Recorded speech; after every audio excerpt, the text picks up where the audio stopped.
The night Roman Maddox was supposed to die, his family did not run to him. They waited. High above storm-soaked New Orleans, the most feared man in the city lay on cold marble, burning with fever, reaching for a phone that no one answered. His brother was unavailable. His lawyer stayed silent. His men looked away. And the only person who came back was the maid he had once treated like she was invisible. Maybe that is what makes this story dangerous. It is not just about a mafia king losing power. It is about the moment pride breaks, loyalty is tested, and one quiet woman proves that some hearts cannot be bought. Stay with this story because what she does next changes everything, like this video and comment where you are watching from. Roman Maddox had not always been the kind of man people feared to look in the eye, but New Orleans had a way of teaching men which parts of themselves to bury. 3 weeks before that storm, the city woke under a pale gray sky with the Mississippi River moving slow and heavy past the docks like it was carrying secrets from one century into another. Tugboats pushed barges through the morning fog. Delivery trucks rattled over broken pavement behind restaurants that still smelled of last night's whiskey and fried oysters. On Royal Street, shopkeepers lifted metal gates.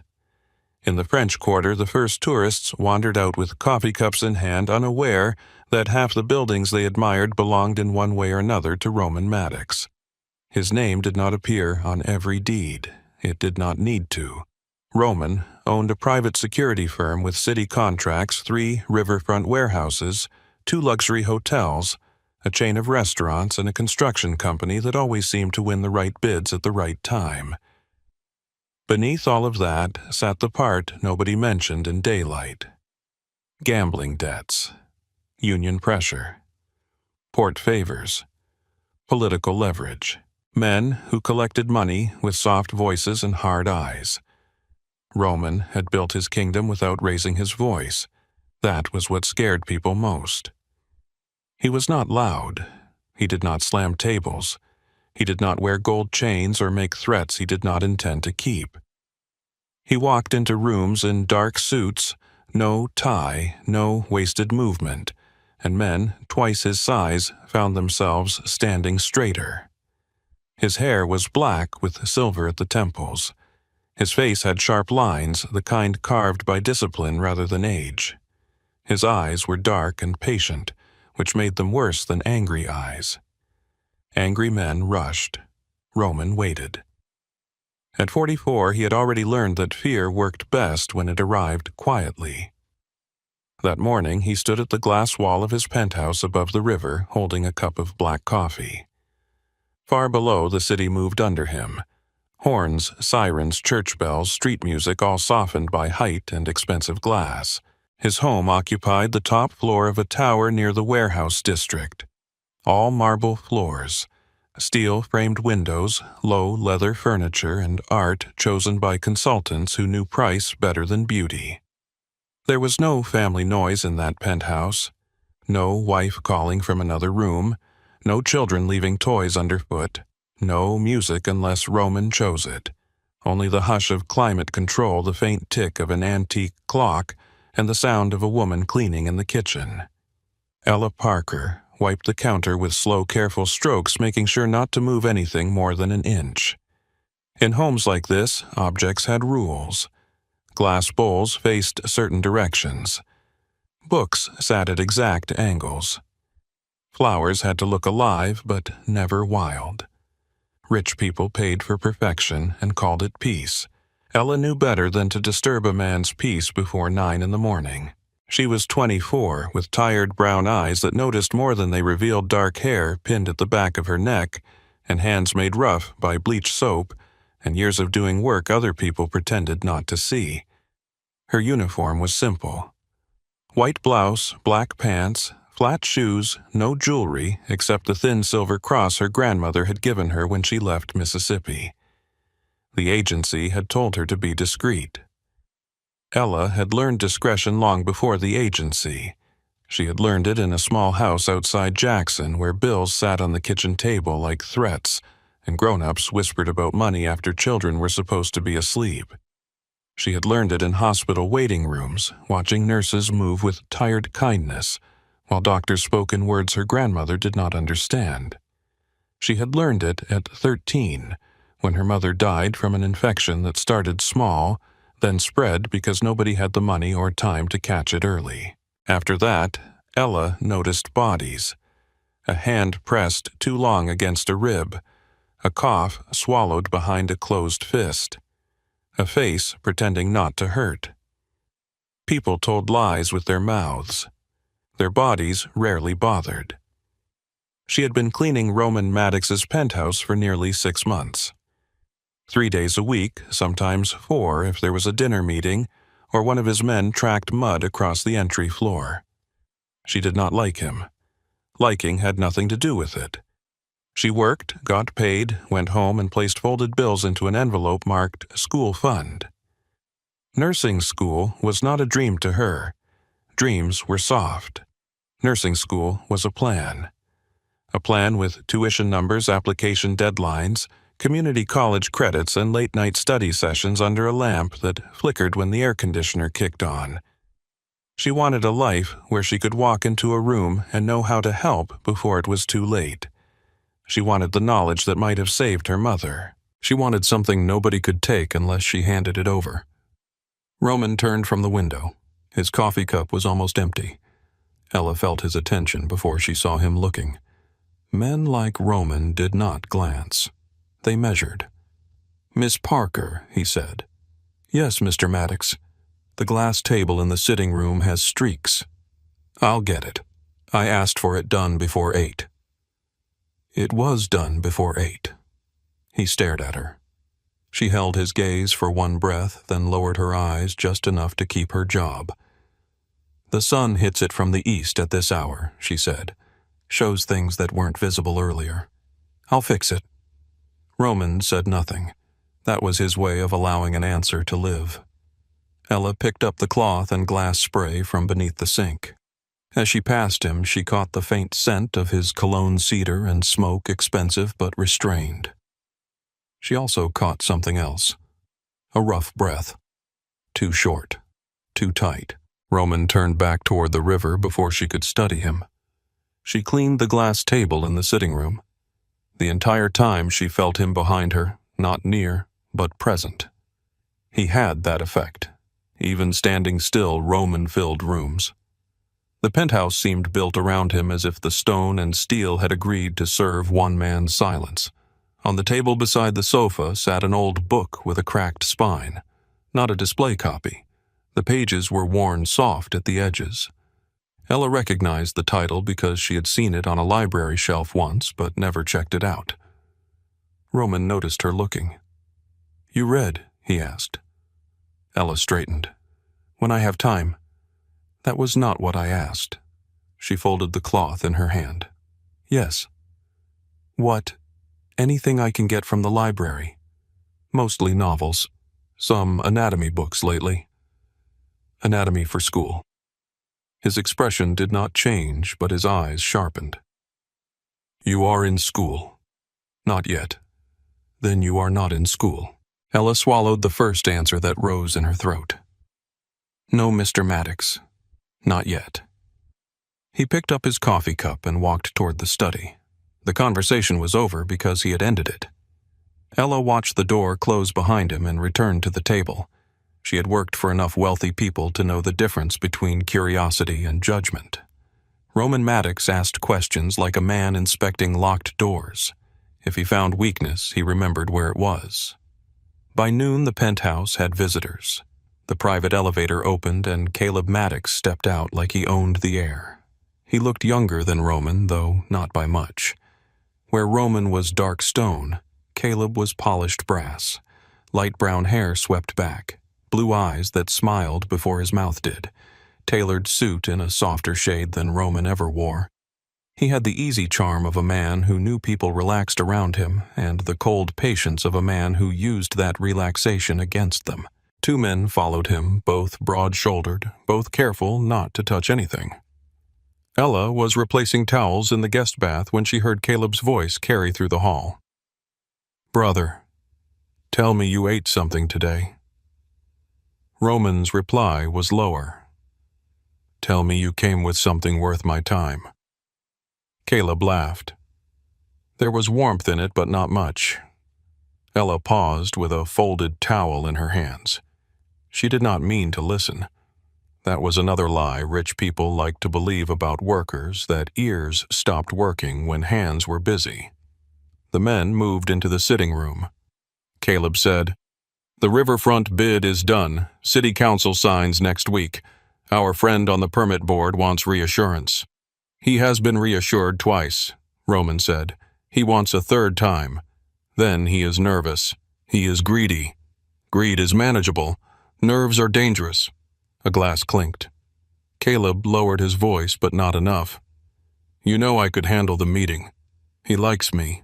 He likes being alive." A silence followed. Ella placed the towel on the rack, aligning the edge with the tile line. Caleb spoke again, lighter now.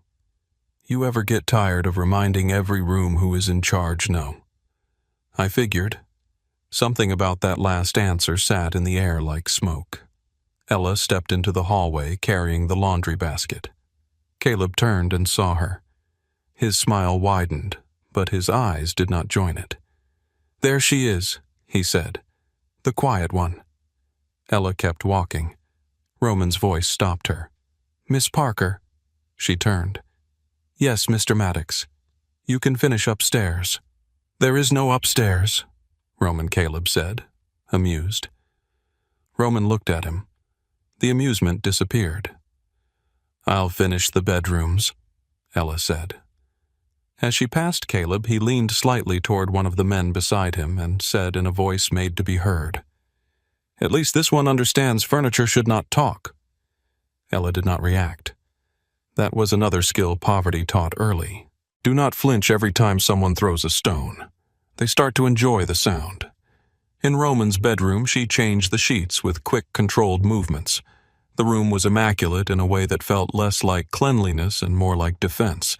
No clutter, no softness. One chair near the window, one lamp, one watchbox, one photograph on the nightstand.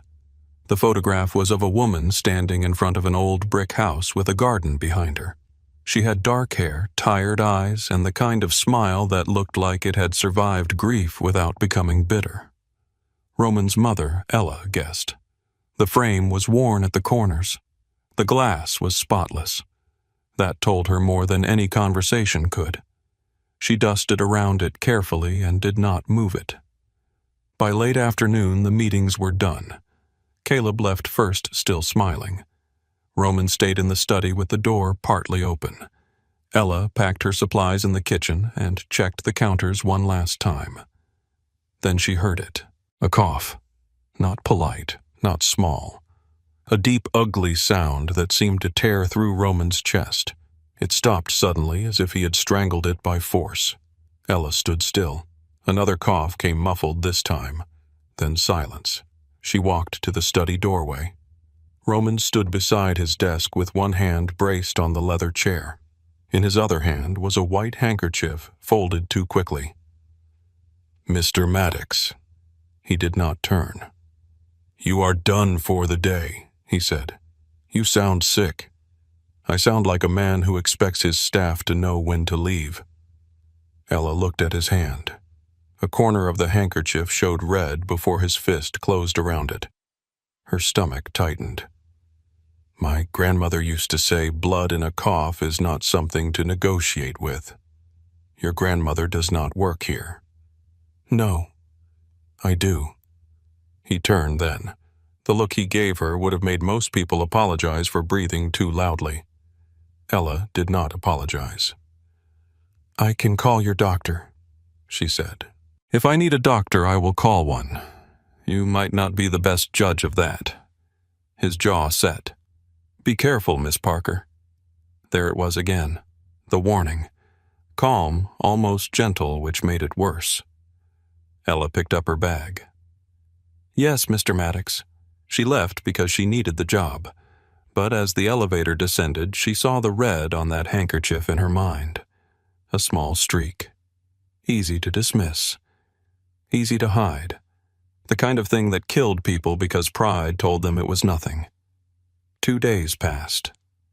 When Ella returned, the penthouse was dim, curtains half drawn, breakfast untouched on the kitchen island.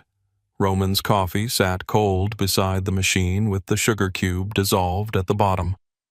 That alone made her uneasy. Roman Maddox did not leave coffee unfinished. She found him in the sitting room standing at the window in the same dark suit as always, but there was a strange stillness in him. Not the usual control.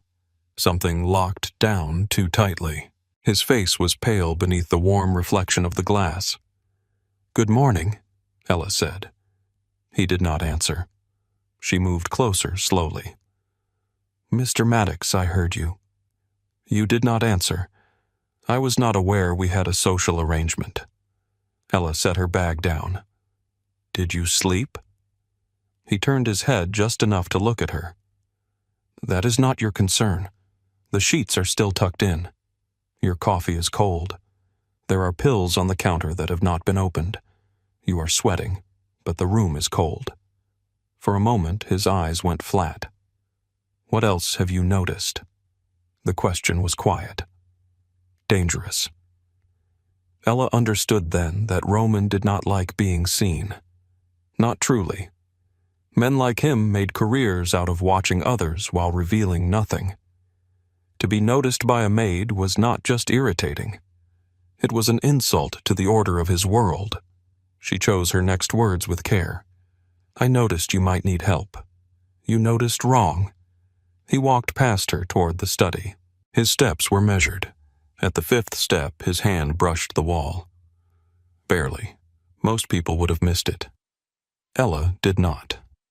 In the kitchen, she opened drawers until she found a first aid kit behind imported tea tins nobody used.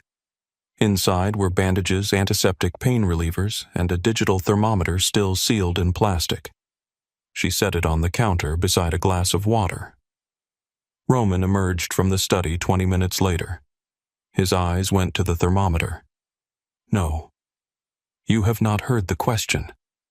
"I know the question." "Then answer like a grown man." His gaze snapped to hers. Ella felt fear move through her body fast and cold. She kept her shoulders still. Roman walked to the counter, picked up the thermometer, and dropped it into the trash. Then he drank the water. It should not have felt like a victory. It did. That afternoon, Caleb called. Roman put him on speaker while signing documents at the dining table. Ella was polishing the silver cabinet across the room. "People are asking why you missed the breakfast meeting," Caleb said. "People ask too much. They get nervous when you disappear. Then calm them. I have been." Roman's pen stopped. On the phone, Caleb breathed softly. I told them you were handling private matters. You told them nothing." "Of course." Roman ended the call without goodbye. Ella watched him place the phone face down on the table. His hand trembled once. Only once. He stared at it until it stopped. That evening, after Ella left, Roman tried to work through the fever.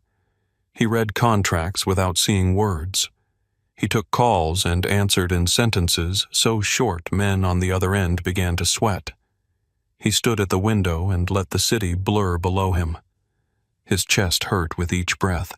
His skin felt too hot for his bones. At midnight, he removed his jacket and sat on the edge of the bed. The room tilted. He closed his eyes. His father's voice came back to him from a childhood kitchen in Baton Rouge after Roman had come home with a split lip from a fight he had lost. Pain is information, not an excuse. Roman had lived by that.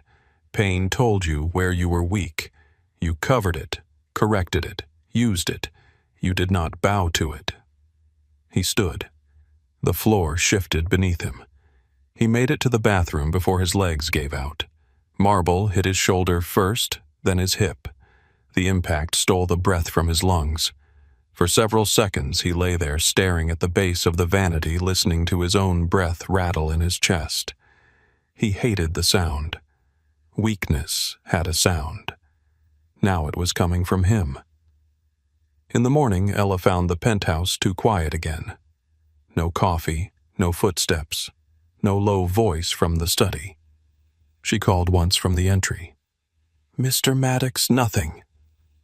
She walked through the sitting room, past the windows, past the dining table where unsigned papers sat stacked in perfect order.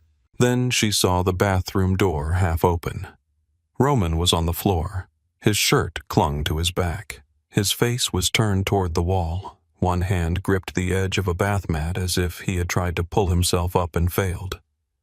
Ella dropped her bag. Mr. Maddox. His eyes opened. Even on the floor, even burning with fever, he looked furious. "Get out!" She stopped in the doorway. "You need help. Get out!" The second time his voice cracked. That crack scared her more than the anger. She stepped back. For a moment she did exactly what he ordered. She walked away from the bathroom, down the hall into the kitchen. Her hands shook as she filled the kettle. She hated that they shook. She found a clean towel, a glass, salt crackers, another thermometer from the hall closet, because houses like this always had two of everything. She poured water, added a pinch of salt because her grandmother had done that when fever took hold and there was nothing else yet to do. Then she went back. Roman was still on the floor. His eyes were closed. "Mr. Maddox." "I told you," he whispered. "I know what you told me." She knelt beside him. His eyes opened dark and burning. "You do not touch me." Ella wrung out the warm towel. "I clean your sinks, your floors, and your blood off the corner of that vanity. You can survive a towel." His stare sharpened. For one strange second she thought he might laugh. He did not, but he did not stop her when she pressed the towel to his forehead. The heat coming off him was terrible. "Hospital," she said. "No." "Doctor." "No." "Brother." His eyes closed. "No." That answer was different. Not anger. Instinct. Ella heard it and filed it away. She held the glass to his mouth. He turned his face away. "Drink." "No." "Roman Maddox, if you die of dehydration on a bathroom floor, I swear I will tell everyone in this city it was because you were too stubborn to sip water." His eyes opened again. This time something moved behind them. Irritation, yes. Pain, too. And beneath both, something almost human. He drank. Not much. Enough. She helped him sit up against the vanity. It took several minutes. He was heavier than he looked, all muscle and fever and pride resisting her every movement. By the time he was upright, sweat had gathered on Ella's neck and Roman's breathing had gone shallow. He hated needing her. She could feel it. "I did not ask for this," he said.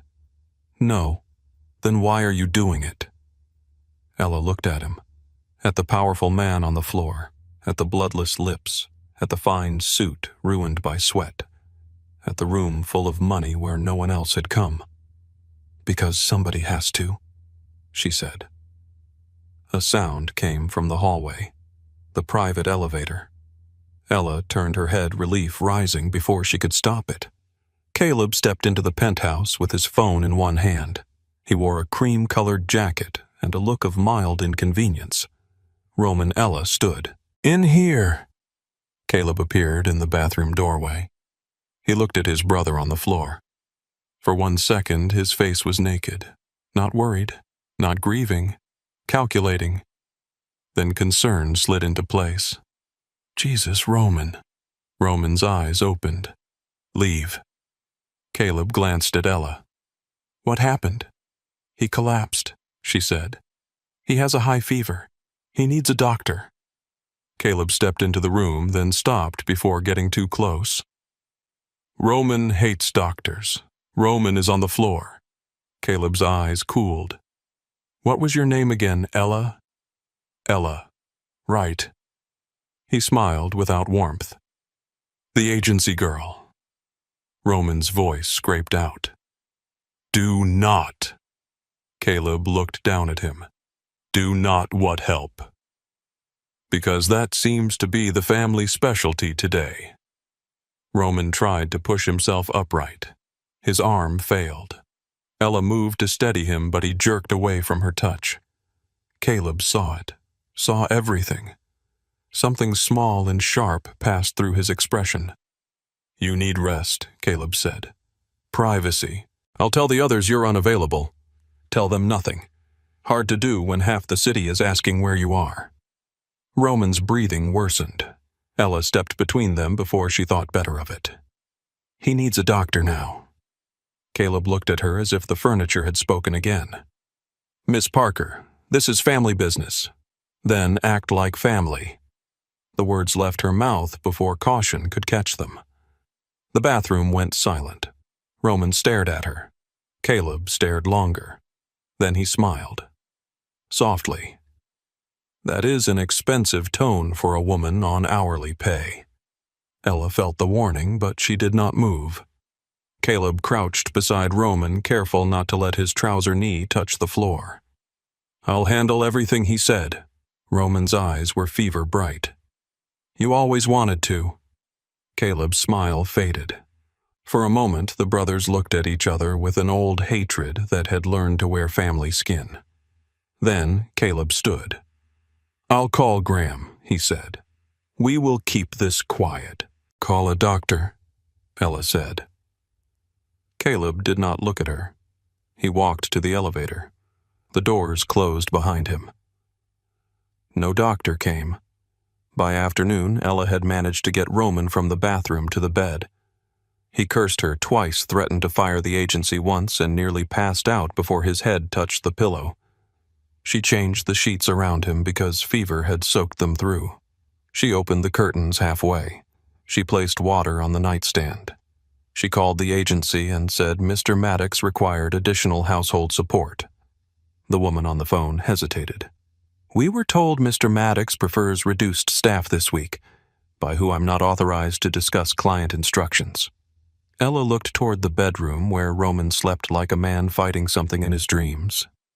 Then authorize this, she said. If he dies in that apartment alone, nobody is blaming me for respecting a scheduling note. The line went quiet. We can keep you on for tomorrow, the woman said. Tomorrow? As if care could be scheduled in 8-hour blocks. Ella hung up. Near sunset, Roman woke. She was standing at the window looking down at the city. You're still here, he said. His voice was rough but clearer. Ella turned. Yes, you disobey often, only when people make bad decisions loudly. He stared at her. You think you are brave. No. I think I am tired of what watching people with power pretend they do not bleed. That landed somewhere neither of them expected. Roman looked away first. The sky behind the windows turned purple. The Mississippi caught the last light and broke it into pieces. Somewhere below, a brass band started playing on a corner, the music rising faintly through the glass, bright and mournful at the same time. Ella picked up the thermometer. Roman closed his eyes. No, she sat beside the bed. I know you scare people, she said. I know people do what you say because it is easier than finding out what happens if they don't. But fever does not care who you are. Infection does not care what men call you. Your body is not one of your employees. He opened his eyes. There was anger in them. There was also exhaustion. Do you always talk this much? Only to difficult patients. I am not your patient. Then stop acting like one. He held her gaze. Slowly he opened his mouth. Ella placed the thermometer under his tongue before he could change his mind. For the first time since she had known him, Roman Maddox obeyed. The number blinked red. 104.1. Ella felt the air leave her lungs. Roman read her face. That bad? Yes. Do not look so pleased. I am not pleased. You enjoy being right. I enjoy people not dying. He closed his eyes again. A quiet passed between them, not gentle but less armed. In the study, Roman's phone began to ring. Neither of them moved. It rang until it stopped. A minute later, it rang again. Roman's eyes opened. "Bring it." Ella brought the phone. The screen showed Caleb. Roman looked at it for 3 rings, then declined the call. Ella said nothing. He placed the phone on his chest. "You are judging me," he said. "I am wondering why you would rather die than let someone see you need help." His face hardened. Need is a word people use before they put a collar on you. Ella absorbed that. The answer was ugly. It was also honest. She looked at the photograph on the nightstand.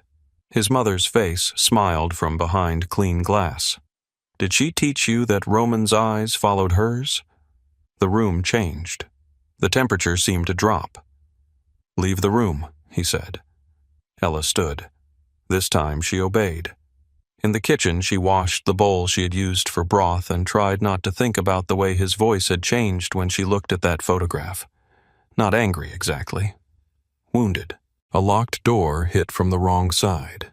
She had seen that in patients at clinics. She had seen it in her grandmother. She had seen it in herself. Some pain did not want comfort. It wanted guards. Night fell over New Orleans.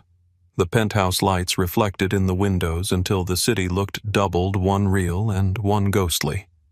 Ella made soup from what she could find in the kitchen.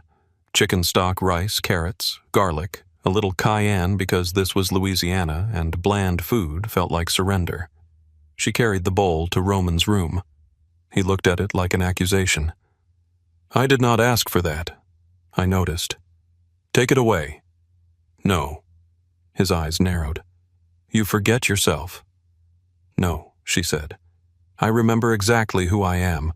I am the woman standing here with soup because your brother walked out and your men have not called and your lawyer thinks a dying man is a local problem." The words sat between them. Roman's jaw tightened. "You know nothing about my family." "I know they are not here." His face went cold. For a second, Ella thought she had gone too far. Then he looked toward the window. "Put it down." She placed the bowl on the nightstand. He did not touch it. "Fine." She turned to leave. At the door, his voice stopped her. "Miss Parker." She looked back. His eyes were still on the window. "What is your first name?" She could have told him he knew it. Caleb had said it. The agency records had it. Her name had been printed on every invoice. But Roman Maddox asking was not the same as Roman Maddox knowing. "Ella," she said. He nodded once. "Ella." Her name sounded different in his voice. Not soft. Nothing about Roman was soft, but real. She left the room. When she returned an hour later, the bowl was empty. Roman was asleep. His phone lay dark beside him. Across town, Caleb Maddox stood in the private room of his Garden District restaurant listening as Graham Voss explained which meetings had been delayed, which contracts needed signatures, which men were beginning to ask questions. Caleb looked out at the rain shining on the street. Then he looked at Roman's missed call log on his own phone and smiled at the silence. That silence became useful to Caleb Maddox. By the next morning, he had learned how much could be moved when a powerful man was too sick to answer his phone. He sat in the private dining room of his Garden District restaurant while the city outside steamed after rain. The place was closed to the public until dinner, but the kitchen was already alive behind the walls. Knives tapped against cutting boards. Oil hissed in pans. Somewhere a dishwasher laughed too loudly and was quickly told to lower his voice. Caleb liked that sound, people lowering their voices when he entered. It was almost respect. Graham Voss sat across from him with a leather folder open on the table. He was an older man with silver hair, small, careful eyes, and hands that looked too clean for the things they had signed. He had served the Maddox family for nearly 30 years. He had seen Roman break men with silence and Caleb charm men into betraying themselves. He trusted neither brother. That was why he had lived so long. "Roman missed the port call this morning," Graham said. Caleb stirred cream into his coffee, though he never drank it that way. Did anyone panic? Not openly. That means they panicked. Graham closed the folder.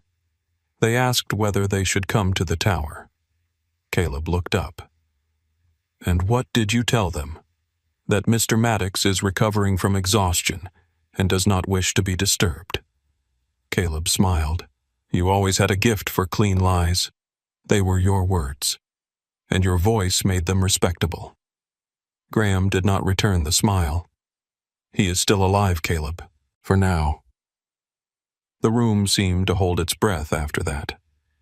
Caleb set down the spoon with a soft click. Do not look at me like that. I did not make him sick. Roman did that himself. Years of refusing rest, refusing help, refusing to admit he has a body like the rest of us. He is your brother. He is also the reason every man in this city knows my last name before my first. Graham leaned back. There it is. Caleb's eyes sharpened. What? The truth, under the concern. Caleb laughed once, low and dry. Concern has never built anything in this family.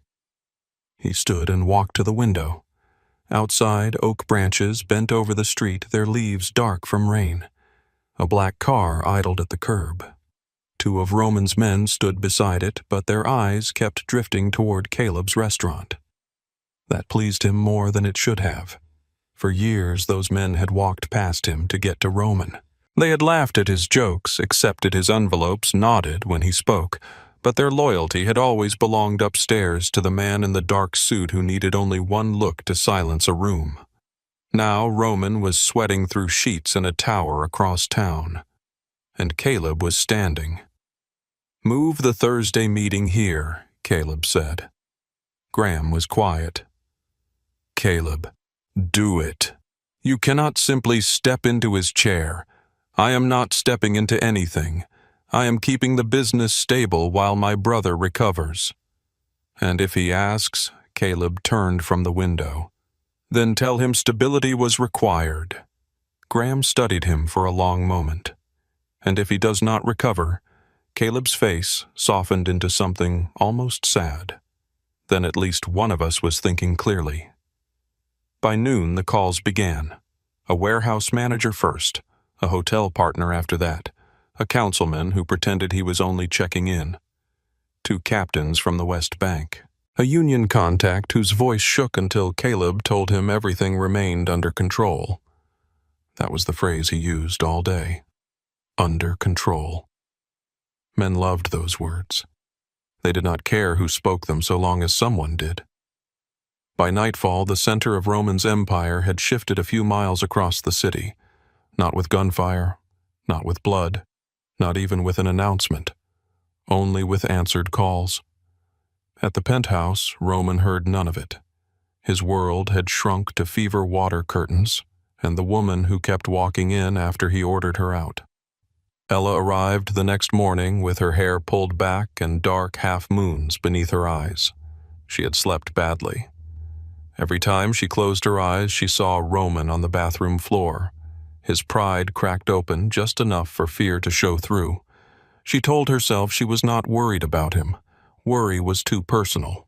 She was responsible, that was all. Responsible people came back when someone was sick. Responsible people did not leave a man alone with a fever over 104 because he was rich enough to die privately. The private elevator opened into the penthouse, and the first thing she noticed was the smell. Stale sweat, cold coffee, untouched food. A house had a body of its own, and this one felt abandoned. Mr. Maddox. No answer. She found him in bed, turned toward the window, the sheets twisted around his legs. The soup bowl from the night before sat empty on the nightstand. The water glass was half full. His phone lay face down, silent. Ella stepped closer. Roman. His eyes opened at once. Not fully awake. Still dangerous. You have gotten comfortable. No, she said. You stopped answering to Mr. Maddox when you started eating soup like a man with sense. He stared at her for several seconds. "Leave the curtains." "I wasn't touching the curtains." "You were thinking about it." "I think about a lot of things I don't do." "Try doing fewer." His voice was rough, but there was more life in it than yesterday. That gave her relief she did not want him to see. She set her bag on the chair and took out the thermometer. His expression hardened. "No." "Good morning to you too." "I said no." "And I heard you." "Then why are you still holding it?" "Because I am giving you the chance to become reasonable before I become difficult." His eyes narrowed. "You believe this is you being easy. This is me being polite." A faint sound moved in his throat. It might have been irritation. It might have been the ghost of amusement. He opened his mouth. She placed the thermometer under his tongue. A minute later it beeped. 103.6. Still dangerous. Better than before. Ella wrote the number in a small notebook she had brought from home. Roman watched her. "What is that A record? For whom? For me?" "I do not remember hiring you as a nurse. You didn't. You hired me to keep your house in order. And this is housekeeping. You dying in the sheets creates more laundry than I care to manage." His gaze held hers. This time he looked away first. Ella went to the kitchen and warmed broth. As it heated, she checked the refrigerator and found 3 prepared meals untouched. Someone downstairs had been sending them up, but nobody had made sure he ate. There was a difference between delivery and care. Rich people confused the two often. She carried the broth back to him. He sat up slowly, jaw clenched against the effort. She did not offer to help. Not yet. There were times when dignity was medicine too. He took the cup from her and drank. His hand shook once. She pretended not to see. "Your brother called," she asked. "No." "Your lawyer." "No." "Your men." His eyes lifted. "You keeping count?" "Yes." "Why? So when you tell yourself people came, I can remind you they didn't." The room went still. Roman's face closed. For a moment Ella regretted saying it. Then he spoke. "People do not come to men like me out of love. What do they come for? Orders, money, protection, fear. And that is enough. It has been." Ella looked around the room, at the untouched chair beside the bed, at the silent phone, at the glass walls with the city spread beneath them like a kingdom too far away to touch. "Doesn't look like enough from here." Roman's mouth tightened.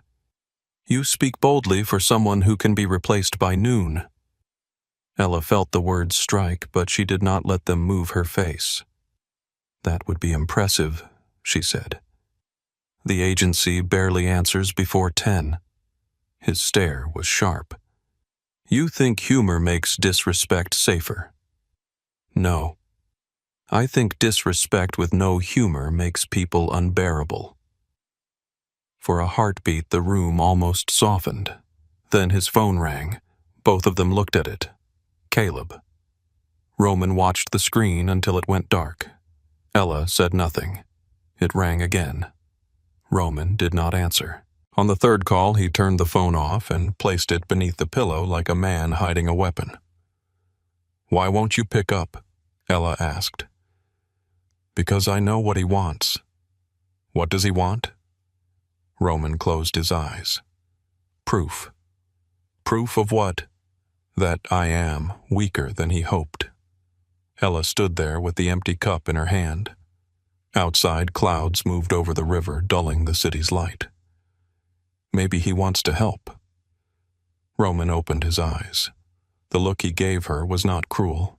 It was older than cruelty. "You still believe people mean what they say?" "No," Ella said. "I just don't think everyone is lying all the time. That is because you have not listened carefully enough." She left the room before she answered in a way that would cost her the job.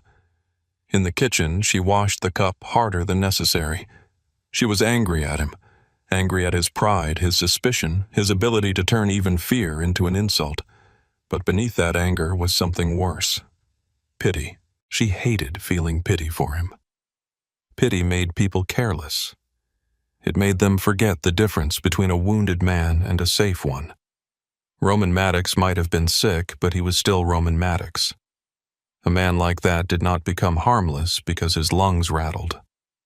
Still, when she heard him coughing again, she was already moving.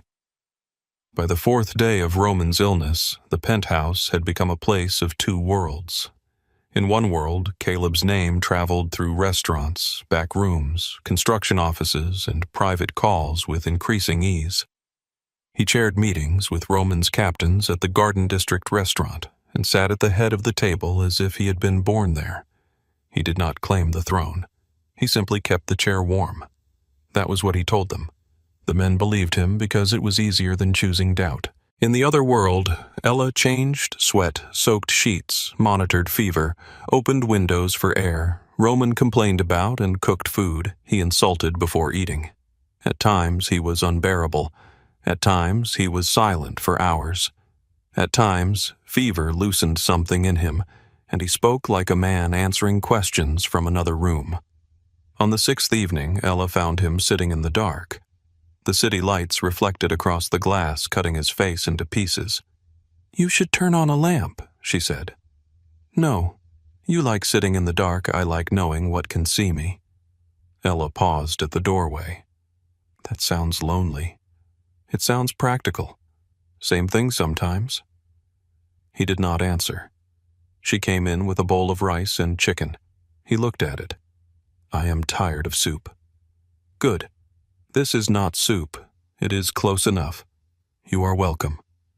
"I did not thank you," I noticed. He took the bowl anyway. She sat in the chair near the door, not too close. Her feet ached.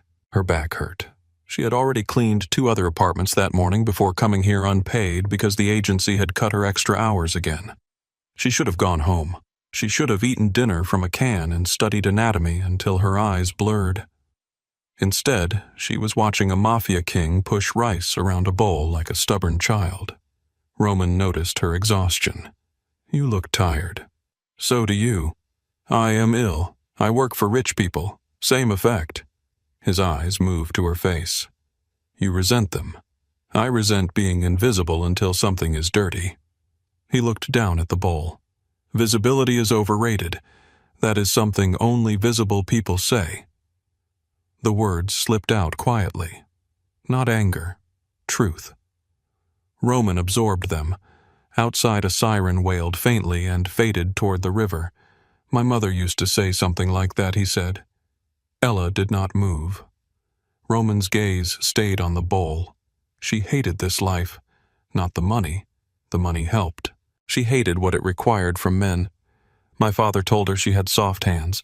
She told him soft hands still know when they are holding a knife. His voice changed around the memory. Less guarded. Ella waited. "What happened to her?" she asked. Roman's jaw worked once. "Stroke. Fast. I was in a meeting when the hospital called. I'm sorry." He gave a humorless breath. "People say that when there is nothing to fix. Sometimes that is why they say it." He looked at her then. For once there was no threat in his eyes. Just weariness. "I did not go when she called the first time." Ella said nothing. She had headaches for weeks. Said something felt wrong. "I sent a doctor to the house. I sent flowers. I sent money. I sent everything except myself." The room held that confession carefully. Ella understood some grief did not want advice. It wanted a witness. After a while she said, "My mother died because we waited too long." Roman's eyes stayed on her. "Infection," Ella said. "Started small.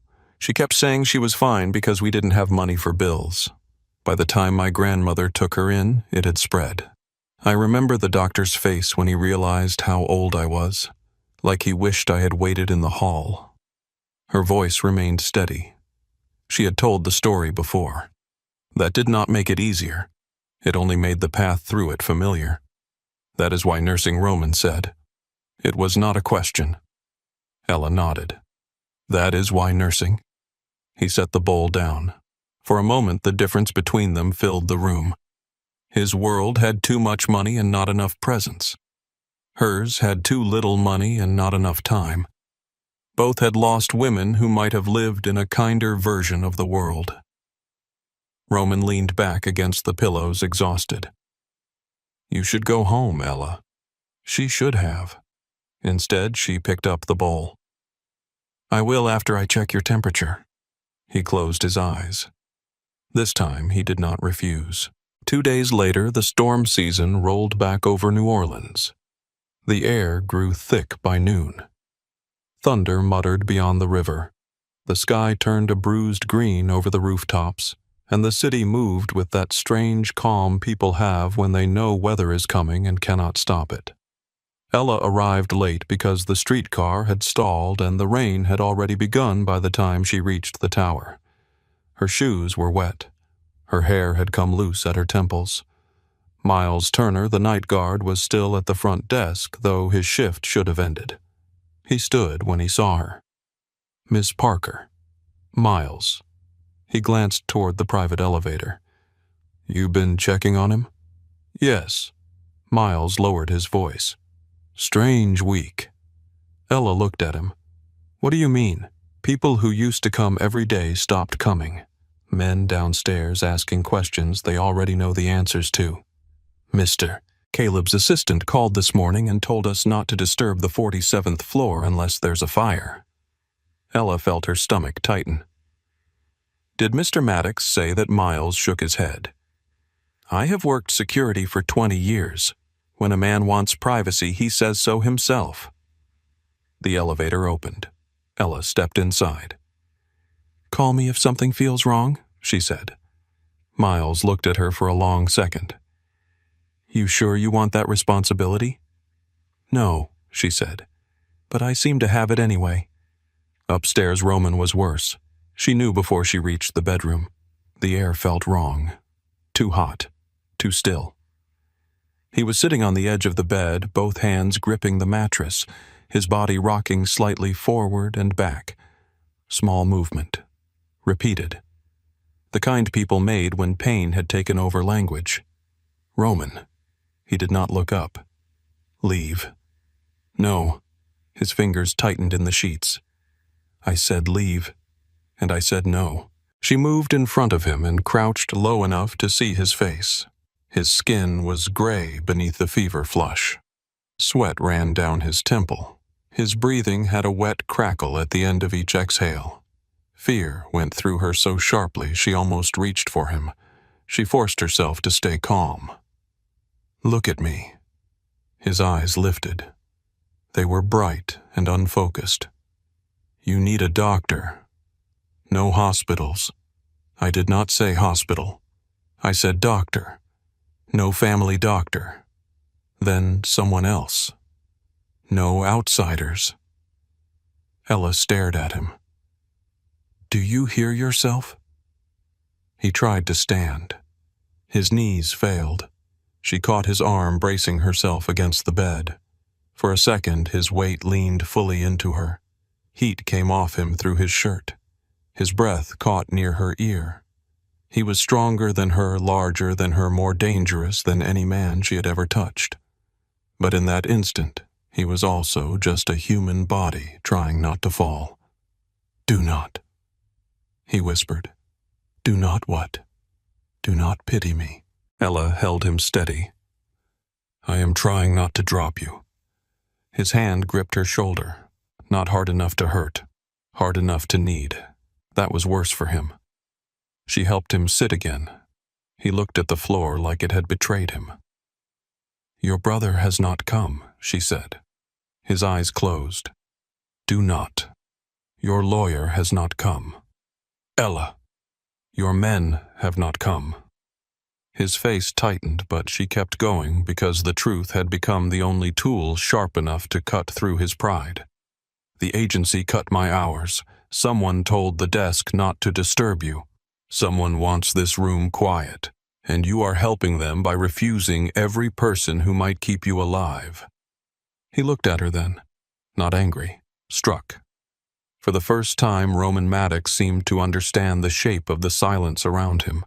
It was not privacy. It was abandonment. His mouth opened, but no words came. Ella's voice softened. "I have been here every day. I have seen who came." Nobody did. The words hurt him. She could see it, not on his face. His face stayed controlled, but his eyes changed. A man could survive many things and still be undone by discovering his throne had been empty all along. "I am not asking you to trust them," Ella said. "I am asking you to trust me long enough to call someone who can help." He looked toward the window. Rain struck the glass in hard silver lines. "My father used to say, the moment a man needs saving, he belongs to whoever saved him." Your father was wrong. His eyes returned to hers. She said it plainly, without fear. Saving someone is not ownership. It is just saving someone. Roman stared at her as if she had spoken a language he had never learned. Then his strength seemed to drain all at once. His shoulders lowered. His hand released the sheets. "Who?" he asked. Ella had not expected the question. She answered carefully. "I know a doctor, Samuel Boone. He treated my grandmother once. He does not ask many questions." Roman's eyes closed. "No, you just asked who, and I changed my mind. Then change it back." A weak, bitter smile touched his mouth and vanished. "You are impossible." "No, you are used to people being easier." His breathing caught. He coughed hard into his fist. When he pulled his hand away, there was blood. "Not much. Enough." Ella's face must have changed because Roman closed his fingers quickly. "Do not look at me like that." "Like what?" "Like I am dying." She took the towel from the nightstand and pressed it into his hand. "Then stop making it so hard to argue." He laughed once. It turned into another cough. She stayed until it passed. That evening she made him broth and forced him to drink half. She changed his shirt while he sat with his eyes turned away, humiliated by the intimacy of weakness. She stripped the bed, replaced the sheets, set water within reach, wrote down his temperature, checked his pulse, the way she had learned from videos and clinic pamphlets and old memory. Before she left, she stood at the bedroom door. "I am coming back tomorrow." "No," he said. "Yes. The storm will be worse. I have an umbrella." "You have no sense. I have enough." He looked at her for a long time. The room was dim. The storm flickered beyond the windows. His face, pale and sharp against the pillows, seemed both older and younger than before. "Ella." She waited. "My name is Roman." "I know." "No." His voice was low. "I mean, when you come back. Use it." Something in her chest shifted. Not affection, not yet, but recognition. A door opened an inch. "Then you drink the water, Roman." He looked at the glass, then at her. Slowly he reached for it. She watched him drink before she left. By the time Ella reached her apartment, the storm had swallowed the city. Rain hammered the roof of the old shotgun house. Water ran down the windows in trembling sheets. Her clothes clung to her skin. She locked the door, changed into dry sweatpants, and sat on the edge of her bed without turning on the lamp. Her room smelled faintly of detergent and old wood. On the milk crate beside the mattress, her nursing textbook lay open to a chapter on respiratory infection. She stared at the diagram of lungs until the lines blurred. She thought of Roman's breath. Wet, shallow, wrong. She thought of Caleb's smile, of the quiet phone, of the way Roman had said his own name not like an order, but like an offering. At 1:45 in the morning, her phone rang. Ella opened her eyes before the second buzz. Miles Turner's name glowed on the screen. She answered. His voice came through tight and low. "Miss Parker, I'm sorry. There's been an alert from the penthouse." Ella sat up. "What happened?" "I went up. Doors locked. I can hear him inside." Thunder cracked over New Orleans. Miles breathed once, then said, "He's on the floor again." Ella was already standing before Miles finished the sentence. The room around her came into focus all at once. The nursing textbook open beside her pillow, the damp clothes hanging over the chair, the envelope of school money tucked beneath a loose floorboard, rain beating against the window so hard it sounded like a fist. She pressed the phone tighter to her ear. "Did you call Caleb?" "I called his assistant," Miles said. "She said he is unavailable." Ella closed her eyes. Unavailable. The word had become a wall people hid behind. "What about Mr. Voss?" Same as before. "He told me to handle it locally." "Handle it locally?" Her voice came out colder than she expected. "He is a lawyer, not a priest, giving last rites." Miles did not laugh. "I called one of the captains, too. Went to voicemail." Ella was already pulling on jeans. "Can you get inside?" "The private elevator is locked from the residence side. His key card is active, but the door chain is on. I can hear him. Miss Parker, he is breathing, but it sounds bad." She grabbed her coat. "Stay there. I can call 911. Ella froze with one hand on the door. In a normal world, that would have been the answer, but Roman Maddox did not live in a normal world. Hospitals meant police questions. Police questions meant names, records, old wounds reopening in places where powerful men kept them buried. Roman had refused hospitals even while fever burned through him. A forced ambulance might save his body and destroy whatever remained of his trust. Still, pride would not matter if he stopped breathing. "If he goes quiet, call 911, Ella said. "If his lips are blue, call 911. If you think he is slipping away before I get there, call 911 and let him hate us alive." Miles breathed out. "Yes, ma'am." Ella ended the call and stood in the dark for 1 second. She thought of Roman telling her to get out. She thought of Caleb's clean smile in the bathroom doorway. She thought of the empty soup bowl. She thought of Roman saying his name like he was handing her something fragile. Then she opened the door and stepped into the storm. The ride across New Orleans felt unreal. The driver was an older woman with silver braids and gospel music playing low through the speakers. She glanced at Ella in the rearview mirror but asked no questions. The streets shone black under the rain. Stoplights blinked red over empty intersections. Water rushed along the curbs, carrying leaves, cigarette butts, and pieces of the city no one had bothered to pick up. Ella sat forward, one hand gripping her phone, the other pressed against her knee to keep it from bouncing. Roman was not her family. He was not her friend. He was not even kind. But none of that changed the fact that his breath had sounded wrong. None of it changed the memory of his hand gripping the sheet while his body betrayed him. None of it changed what her mother had taught her by dying too soon. When someone is slipping away, you do not stand at the edge and ask whether they deserve a hand. You reach. The car stopped outside Roman's tower. Ella paid before the driver could pull fully to the curb, then ran through the rain with her hood falling back and her shoes splashing through cold water. Miles was waiting in the lobby. He looked different out from behind the desk. Bigger, tenser. One hand rested on the radio at his belt, and his eyes had the strained look of a man who had heard something through a door and could not forget it.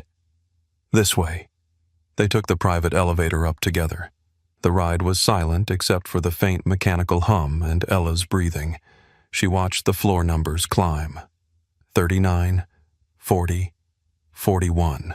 Her reflection in the elevator wall looked pale and young and frightened. She hated that. At the 47th floor, the doors opened into a narrow private foyer.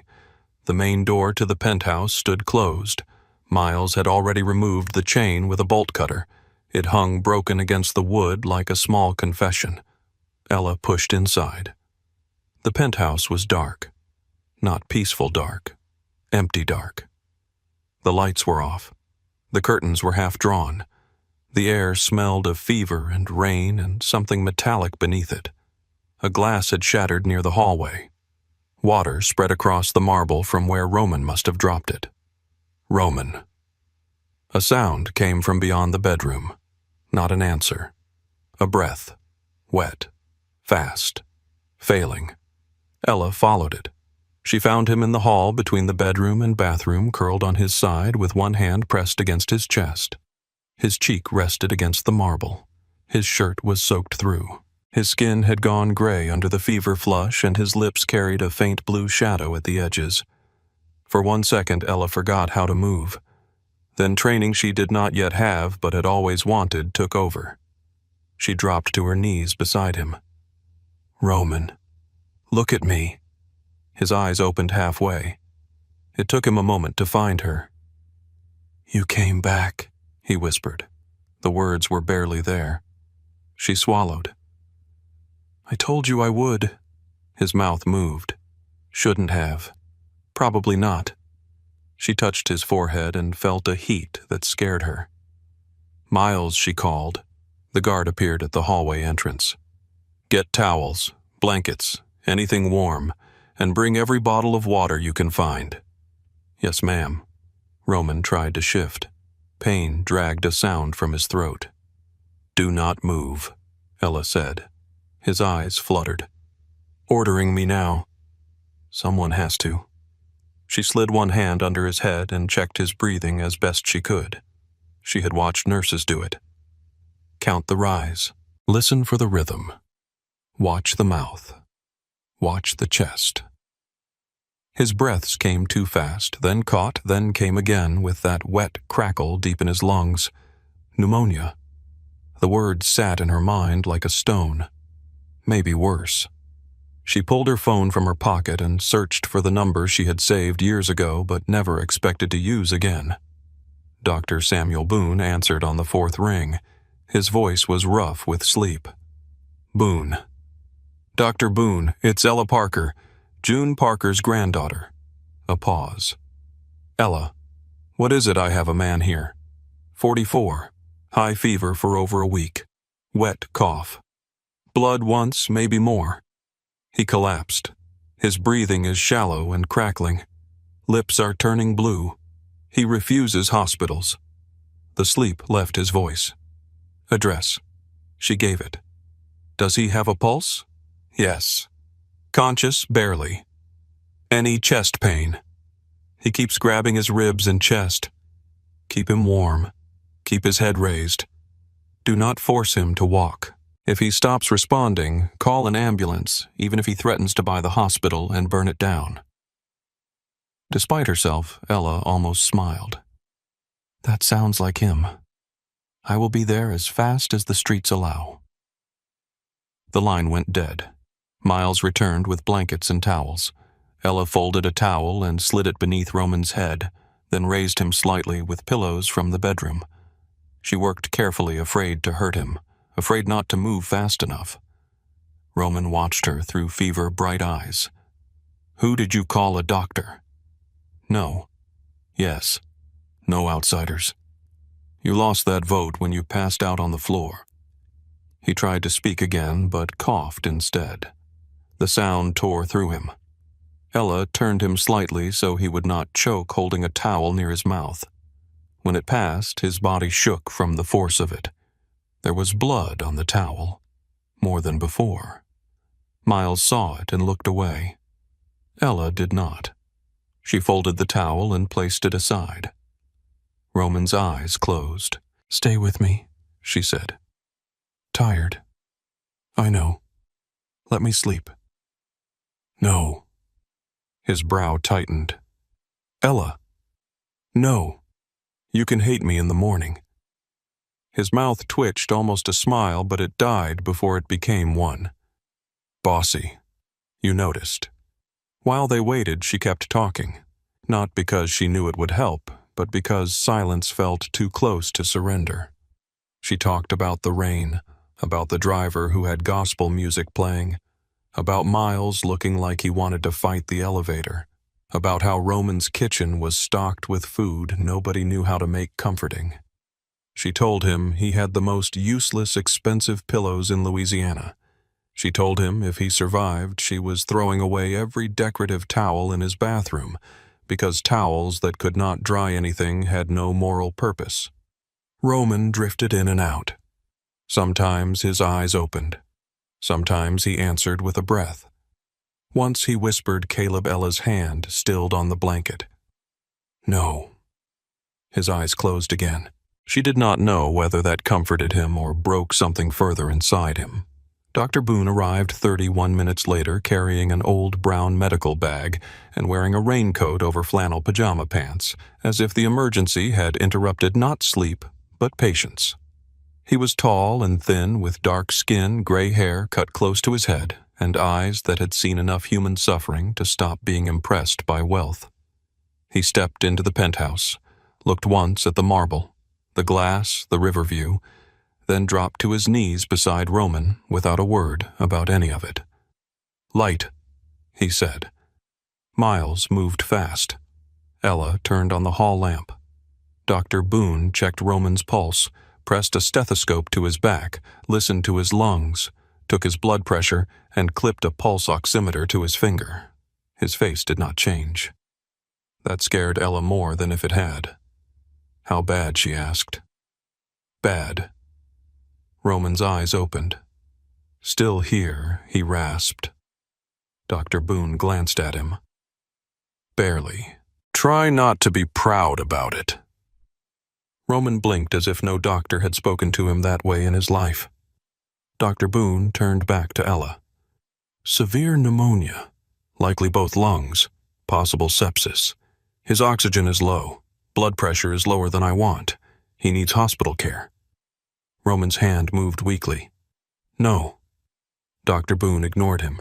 "He needs IV antibiotics, fluids, oxygen if we can get it, and monitoring through the night.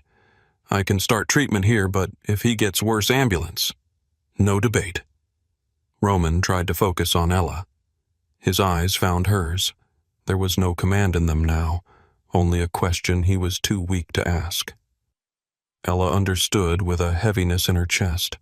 For days he had refused everyone, but now on the floor with death close enough to touch, he was letting her decide. She looked at Dr. Boone. "Start here. If he drops again, we call 911. Dr. Boone nodded once. "Good." Roman's eyes stayed on Ella. "You always this stubborn," he whispered. She leaned closer. "Only when men make it necessary." Dr. Boone worked with calm speed. He started an IV in Roman's arm, hanging the bag from a tall floor lamp, because nothing in the penthouse had been designed for saving lives. Miles brought a toolkit and duct tape. Ella held the flashlight steady while Dr. Boone prepared antibiotics. The hallway became a field clinic beneath crystal lighting. Roman Maddox, who had spent his life bending rooms around his will, lay on the floor while a retired doctor in wet shoes fought to keep him breathing. Ella saw the poetry of it. She did not have time to feel it. "Ella," Dr. Boone said, "I need clean towels, a bowl, and warm water." She rose quickly and went toward the kitchen. On the way back, she passed Roman's study. The door was open. That alone made her pause. Roman kept that room closed, always. Even when she cleaned, he stood inside or left specific instructions. The study was not simply a room. It was a vault with bookshelves. Tonight, the desk lamp was on. Papers lay scattered across the leather surface. That was wrong. Roman Maddox did not scatter papers. Ella stepped closer, holding the bowl of warm water. She meant only to turn away after one glance. But then she saw Caleb's initials. "CM cannot have access." The words were written on a yellow legal pad in Roman's precise hand. Underneath were other phrases she did not fully understand but understood enough to fear. Emergency transfer authority, power of attorney, holding company restructure. Bank signatory change. Port contract assignment. Do not sign while incapacitated. Ella's skin went cold. The study seemed to narrow around her. She could hear Dr. Boone in the hallway telling Roman to breathe slowly. She could hear rain against the glass. She could hear her own heartbeat. She looked at the papers, then toward the elevator. Caleb had access to this building. Caleb had already walked in once while Roman lay helpless. Caleb had already looked at his brother on a bathroom floor and decided not to call a doctor. Ella did not know corporate law. She did not know Roman's empire, but she knew paperwork could destroy a life. She had seen landlords use signatures to force families out. She had seen hospital bills become weapons. She had seen men in clean shirts take everything from people who did not understand what they were signing. Roman was unconscious. The papers were exposed. The people who should have protected him were not coming. Her phone had 12% battery. Dr. Boone called. Water. She set the bowl down on the edge of the desk, pulled out her phone, and began taking photos. One page, then another. Every signature line, every paragraph, every sticky note. She moved fast, but carefully, making sure the images were clear. Her fingers shook so badly she almost dropped the phone. The battery dipped to 10, then 9. She kept going. When she finished, she placed each paper exactly as she had found it. She picked up the bowl, wiped the place where one drop of water had touched the desk, and returned to the hallway. Dr. Boone looked up. Everything all right? Ella met his eyes. No, she thought. Yes, she said. The next hours stretched thin. Roman's fever climbed before it fell. His breathing worsened, then steadied, then worsened again. Dr. Boone checked his lungs every half hour. Miles stayed near the foyer, ready to call an ambulance if told. The storm shook the tower until the windows trembled in their frames. At 3:20, Roman became restless. His hand moved against the blanket. His eyes opened, but did not seem to see the hall. Mother, he whispered. Ella looked at Dr. Boone. The doctor's face softened without becoming sentimental.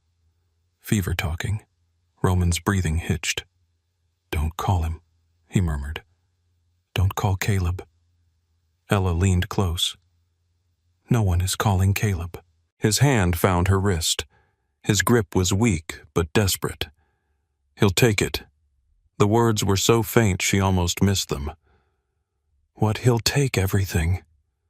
Ella looked toward the dark mouth of the study. I know, she whispered. Roman's eyes moved under his lids, trapped in some fevered place between memory and fear. Dr. Boone adjusted the IV. He needs to calm down. Ella placed her free hand over Roman's. Roman, listen to me. I am here. Dr. Boone is here. Miles is outside. Nobody is taking anything tonight. His grip tightened once, then loosened. By 4:30, the first antibiotic had gone in. Fluids followed. Roman's pulse steadied enough for Dr. Boone to let out a slow breath through his nose. He is not safe, the doctor said quietly. But he is less close to dying than he was an hour ago. Ella sat back against the wall. Only then did she realize her whole body ached. Doctor. Boone packed part of his bag but left supplies lined neatly along the hallway table. I am staying until dawn, he said. After that I will come back. If he worsens, we do not ask permission. We call an ambulance. Ella nodded. Roman's eyes opened. His voice was paper-thin. You should go home. Ella looked at him. I should. He breathed shallowly. But you won't. No. A silence settled between them, different from the others. Not empty, not hostile. Filled with everything neither of them knew how to say. Roman stared at the ceiling. I was cruel to you. Ella did not soften the truth. Yes. His throat moved. I do not know how to be weak. You are doing a terrible job." The corner of his mouth moved, a small, broken, almost laugh. Then his face tightened with pain. "Why did you come back?" Ella looked at his hand, the IV line taped against skin that had seemed untouchable only weeks ago. "Because cruelty is not a reason to let someone die." His eyes shifted to her. "That simple no," she said. "But simple things are not always easy." He closed his eyes. For a moment she thought he had fallen asleep. Then he whispered, "You should have left me." Ella's chest hurt. Maybe everyone else thought that too. His eyes opened again. She regretted it the second she said it, but Roman did not look angry. He looked like the sentence had found the wound and pressed. Outside, thunder rolled farther away. The storm was moving on. Near dawn, Dr. Boone helped Ella and Miles move Roman from the hallway to the bed. It took time. Roman tried to help and failed. The failure humiliated him more than the illness. Ella could feel it in the way he went rigid when she supported his back, in the way he turned his face from Miles, in the way he stared at the ceiling after they settled him under clean sheets. Dr. Boone wrote instructions on a page from Roman's own legal pad. Medication times, temperature checks, fluids, breathing changes, warning signs. He handed the page to Ella, not to Roman. Roman noticed. So did she. "He will argue," Dr. Boone said. "I know. He will say he is fine before he is fine. I know. He will try to stand too soon. I know." Roman's eyes opened. "I am in the room." Dr. Boone put on his raincoat. "Then listen from it." Miles hid a smile badly. Ella walked Dr. Boone to the elevator.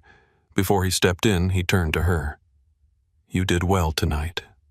She looked down. "I was scared." "Good. Fear means you knew it mattered. You worked anyway." She said nothing.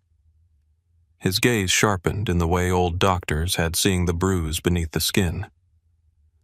"This man's world is not gentle, Ella." "I know." "No," he said. "You know he is dangerous. That is not the same as knowing his world will punish you for being useful." She thought of the photos on her phone. "I know enough." Dr. Boone studied her a moment longer, then nodded. "Call me before your pride gets as stupid as his." The elevator closed. Ella returned to the bedroom. Roman was awake. The room had begun to fill with pale morning light. Beyond the glass, New Orleans looked washed clean and innocent, which it never was. Water clung to the windows. The river moved under a low sky. Roman watched her cross the room. "You called Boone because of your grandmother." Ella stopped beside the chair. "Yes, he saved her." For a while, Roman absorbed that. "Then I owe him.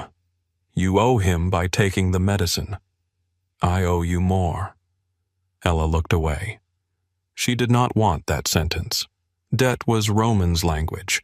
It was how his world tied people together and called it loyalty. She wanted no part of being another name in his book. "You do not owe me." His eyes darkened with something like frustration. "That is not how this works. It is how this works with me." He studied her, too weak to argue properly, strong enough to dislike being denied. "What do you want, Ella?" "Right now." "Yes, for you to drink water. Stop trying to die and let me change that towel under your head." His mouth twitched again. "You ask very little." "No," she said, reaching for the glass. "I ask for the thing men like you find hardest." "What is that?" She held the straw to his lips. "Cooperation." He looked at her for a long second. Then he drank. By afternoon, the fever had not broken, but it had stopped climbing. Dr. Boone returned with more supplies and a portable oxygen tank borrowed from a clinic that asked no questions. Roman hated the nasal cannula. Ella told him it was either that or an ambulance. He wore it. The hours became a rhythm. Temperature, Water, medicine, rest, cough, breath, again. Ella moved through the penthouse in quiet circles, keeping the house from collapsing around the sick room. She washed towels, changed sheets, wiped sweat from Roman's face, heated broth, counted pills, checked the IV, answered calls from nobody important, and ignored calls from numbers she recognized. Caleb called 5 times. She did not answer. At sunset, Roman woke and saw his phone on the table beyond his reach. Who called? Ella wrung out a cloth in warm water. Your brother. How many times? Enough. You answered, no. Good. The answer came too quickly. Ella looked at him. Roman's eyes stayed on the ceiling. He knows, he said. Knows what? That if I live, the chair is not his. Ella thought of the photographs again. Then live. He turned his head toward her. Rain clouds were breaking beyond the windows. Gold light spread across the floor, touching the edge of the bed. The IV stand the ruined towel, the man inside the legend. You make it sound simple. No, Ella said. I make it sound necessary. Roman held her gaze. Something passed between them, then quiet and unsettling. Not romance. Not yet. It was too raw for that. It was recognition. 2 people from different worlds standing over the same truth. His life had been built on control. Hers had been built on endurance. In that room, neither was enough alone. He closed his eyes. Stay until I sleep. Ella sat in the chair beside his bed. I am here. His breathing slowly evened. For the first time in days, Roman Maddox slept without his hand clenched into a fist. Ella stayed awake beside him, her phone heavy in her pocket, holding images that could burn whatever Caleb had begun to build in the silence. By the 7th day after the storm, Roman Maddox could sit up without the room spinning. That was what he called recovery. Dr. Boone called it arrogance with a pulse. The fever had broken 2 mornings earlier, leaving Roman pale thinner and furious with the weakness that remained. He moved through the penthouse like a wounded animal, pretending the wound was gone. Every step cost him. Every breath still sounded slightly rough. But his eyes had returned to themselves dark and watchful, and the silence around him no longer felt empty. It felt like he was listening. Ella noticed the change before anyone else could have. Roman spoke less, but he watched more. He did not bark orders when she entered the room. He did not turn his face away when she handed him medicine. Once, when she refilled his water, he said thank you so quietly she almost thought she had imagined it. She did not smile. That would have wounded him. She simply said, You are welcome, and went back to folding towels. The phone calls had not stopped. Caleb called every morning and every evening, always from a different number after Ella stopped letting the first ones ring. Graham Voss left 2 careful messages asking for a private conversation. A captain named Russo asked whether Mr. Maddox wanted Thursday's business brought to the garden district as usual. As usual. Ella heard that phrase from the kitchen and looked toward the bedroom. Roman heard it too. His hand closed around the glass on the nightstand. Who said that, he asked. Ella stood in the doorway with the phone in her hand. Russo. Roman's face did not change. What exactly did he say? He asked if you wanted Thursday's business brought to the garden district as usual. The quiet that followed was very calm. That made it dangerous. Roman held out his hand for the phone. Ella brought it to him. He pressed redial. Russo answered on the 2nd ring. Mr. Maddox. The relief in the man's voice was too quick. Where is Thursday's meeting held? Roman asked. A pause. The garden district, sir. Since when? Another pause. Since last week. Who moved it? Russo's breathing changed. Your brother said you needed rest. Roman looked at the window. The Mississippi moved gray beneath the afternoon sky. My brother says many things. Sir, we thought it was temporary. We... The single word landed like a knife point. Russo said nothing. Roman ended the call. Ella stood near the door, still holding the folded towel she had forgotten to place in the closet. "Do you want to sit down?" she asked. "I am sitting. You are sitting like you were about to get up and do something stupid." His eyes moved to her.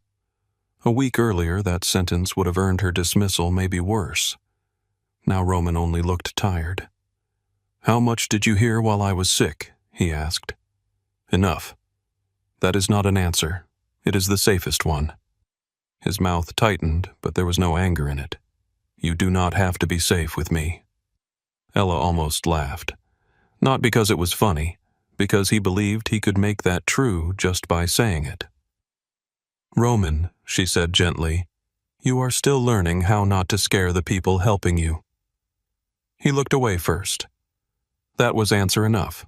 The private elevator opened at 3:17 that afternoon. Ella was in the kitchen washing a cup when the sound came through the penthouse. She turned off the water. Roman was standing near the glass wall in the sitting room, one hand resting lightly on the back of a chair. He had insisted on wearing dark trousers and a white shirt, though the top button remained open and his skin still held the pale cast of illness. He did not look surprised by the elevator. That meant he had expected it.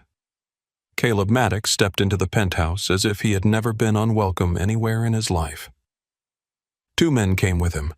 Ella did not recognize either one. That was the first wrong thing. Roman's men had a look not identical, but familiar. These men carried themselves differently. They watched Caleb before they watched Roman.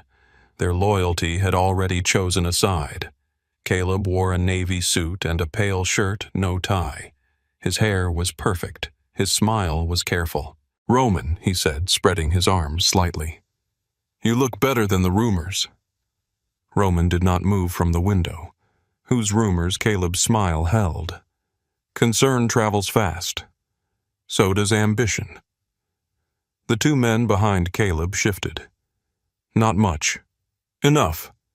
Caleb glanced at them, then back at Roman. "Can we speak privately?" "We are." Caleb's eyes slid toward the kitchen. Ella picked up a towel and dried her hands. She could feel his attention settle on her like oil. "Without household staff?" Caleb said. Roman turned then. Slowly. "She stays." For 1 second, Caleb looked genuinely surprised. Then amusement covered it. "She stays," he repeated. "Interesting." Roman's voice remained flat. "Explain Thursday." Caleb sighed like a man dealing with an unreasonable patient. "You were sick. Meetings were delayed. People got nervous. I moved them somewhere practical. You moved them to your restaurant." "Our restaurant. Mine." Caleb's smile thinned. "There it is." Roman took 1 step away from the window. Ella saw the effort it cost him. Caleb saw it too. His eyes dropped briefly to Roman's unsteady hand and came back sharper. "You should be in bed," Caleb said. "You should have come when I was on the floor." The sentence cut through every performance in the room. Caleb's face stilled. "I did come. You looked at me. You left. No doctor came. You refused doctors. I was delirious. You have refused doctors your entire life." Roman's gaze did not move. "You were called again the night I collapsed." Caleb lifted one shoulder. "My assistant handled the call. Your assistant told security you were unavailable. I was in a meeting. I was dying." Silence. Ella stood near the sink, every muscle tight. Caleb looked at his brother for a long moment, and the smile finally disappeared. "What do you want me to say, Roman?" "That I panicked. I did not. That I cried in the hallway. I did not.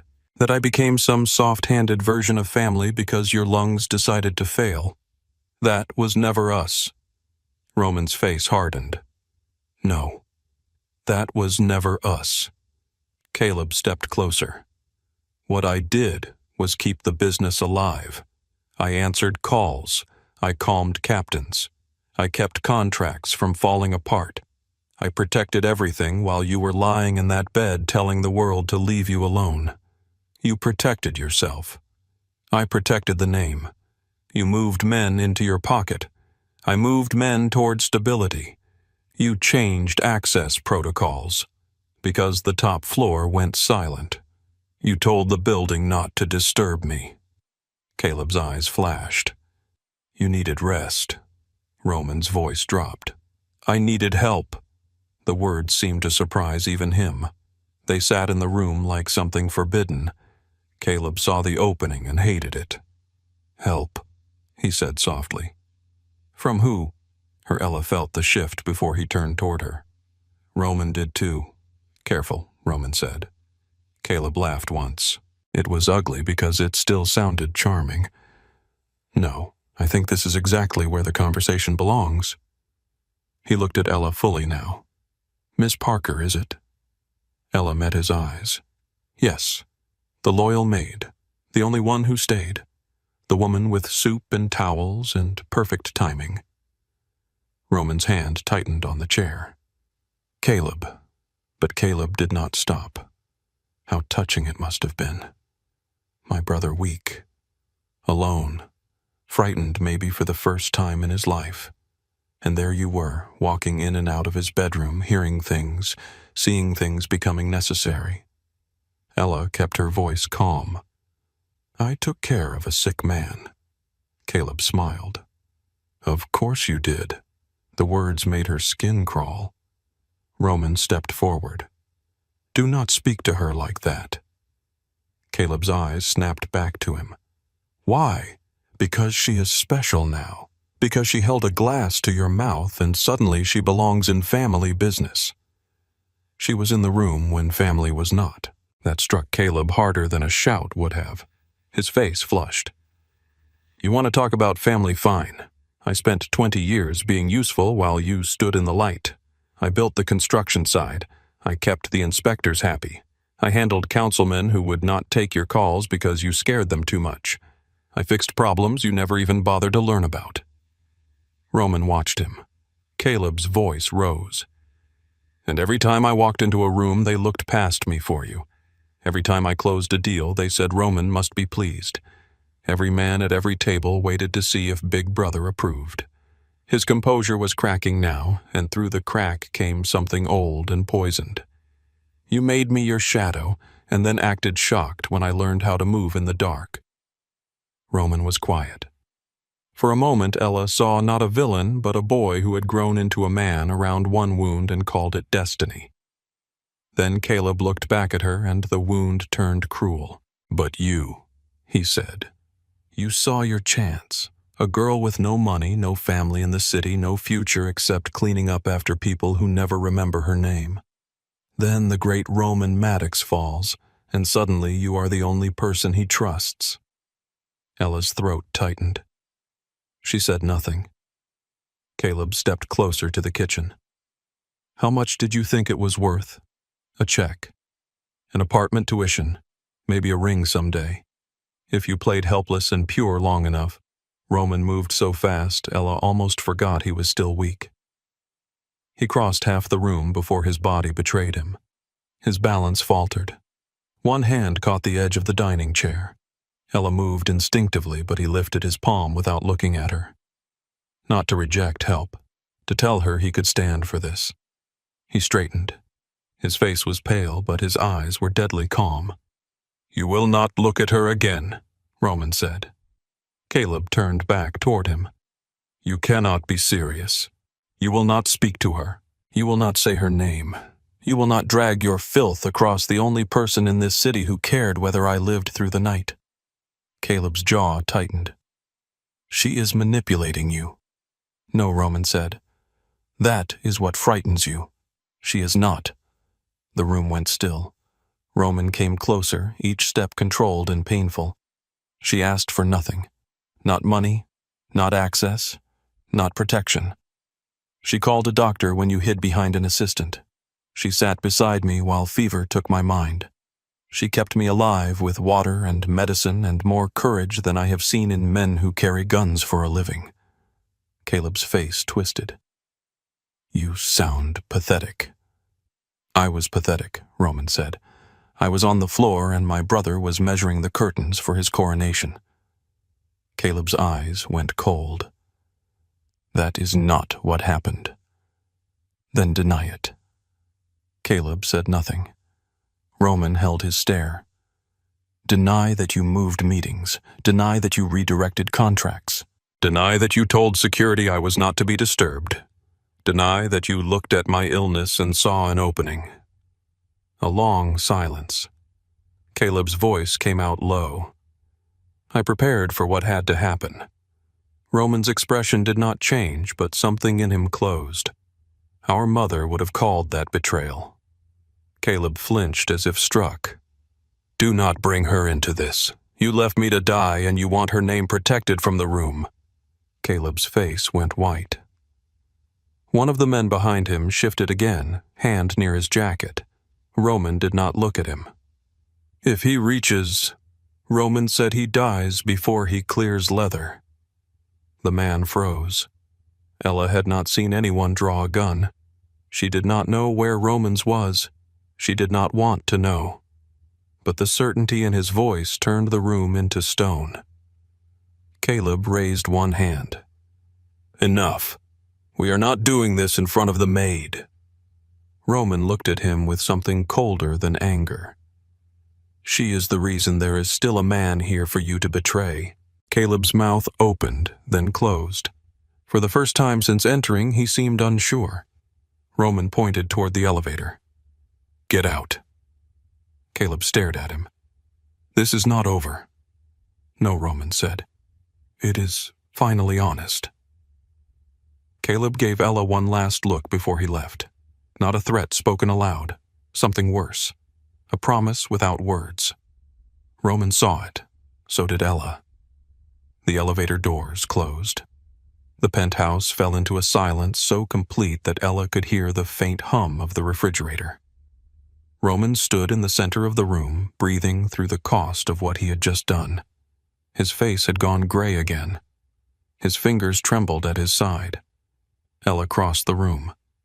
"You need to sit." "I know." That answer frightened her more than refusal.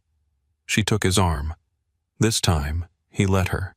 His weight leaned into her for only a moment before he lowered himself into the chair near the window. He closed his eyes, jaw tight.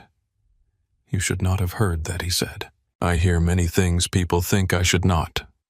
His eyes opened. "I am beginning to understand that." She brought him water. He took it with both hands. "You defended me," she said. "Yes." "You did not have to." His eyes met hers. "Yes, Ella. I did." There was no romance in the words. Not yet. They were heavier than romance. They were recognition. A man who had used power all his life had finally used it to stand between cruelty and someone who had no shield. Ella looked away first. The moment was too much. "I need to check the laundry," she said. "No, you do not." "No," she admitted. "But I need a minute." He nodded. "Take it." In the laundry room, Ella braced both hands on the machine and breathed. Her hands were shaking now that no one could see.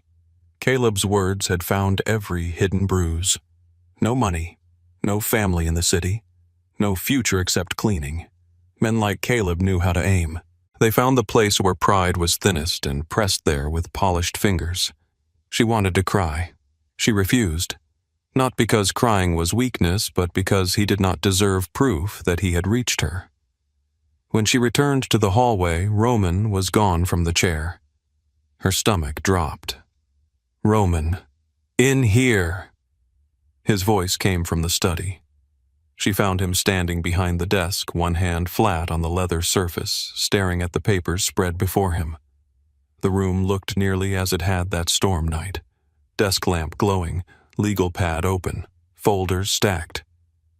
But Roman's attention was fixed on one thing, a page slightly out of alignment. "These were moved," he said.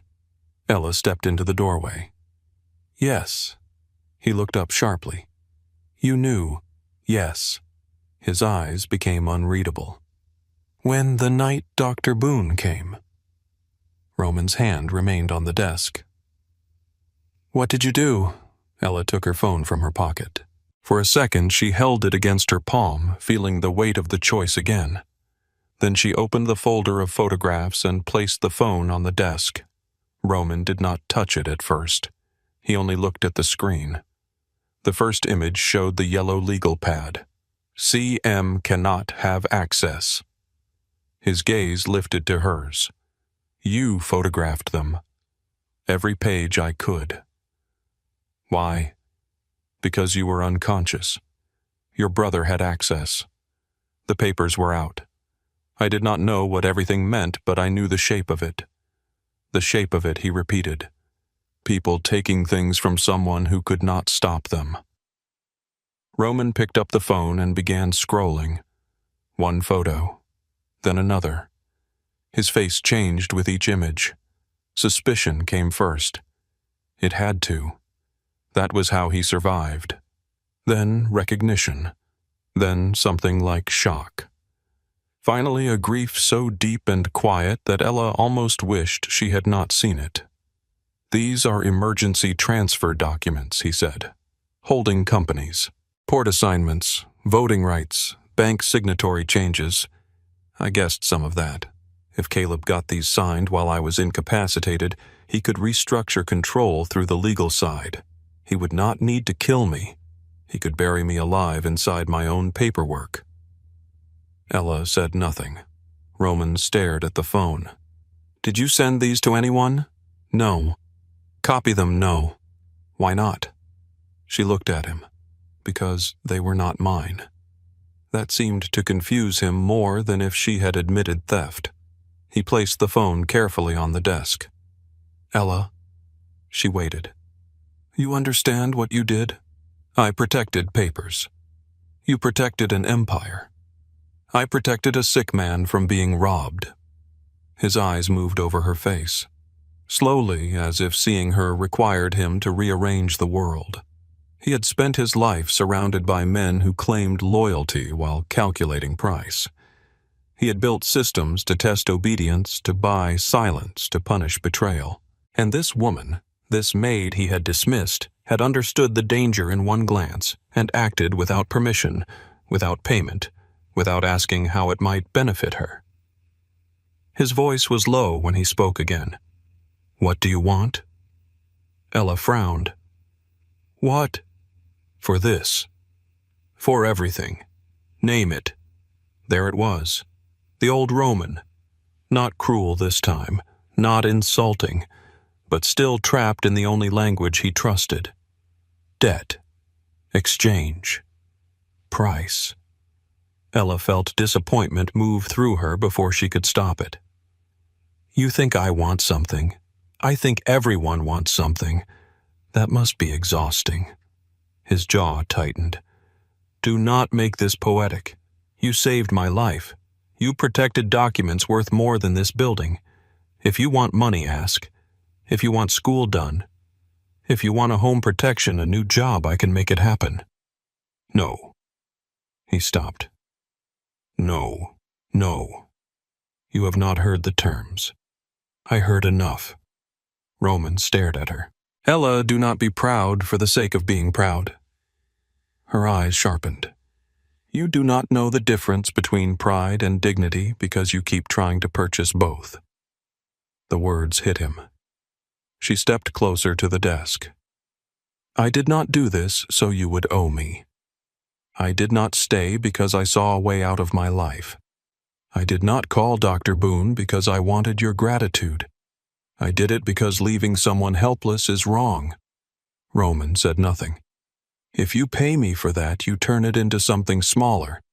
You turn me into something smaller. His voice lowered.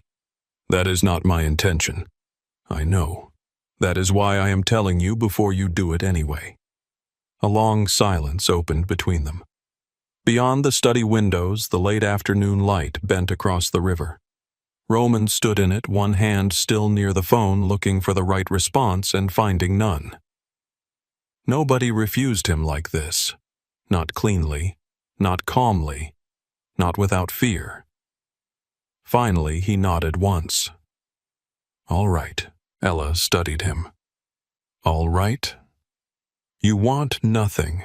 I want you to stop saying it like it is impossible. It is unfamiliar. That is not the same thing." "No," he said. "It is not." He gave her the phone back. Their fingers brushed for half a second. Neither of them moved right away. Then Ella slipped the phone into her pocket and left the study before the silence could become something neither of them was ready to name. The reckoning began 2 days later. Roman did not announce it as war. He announced it as a meeting. That was his way. Clean calendar entry. Precise time. No raised voice, no explanation. Every captain was summoned to the penthouse at noon.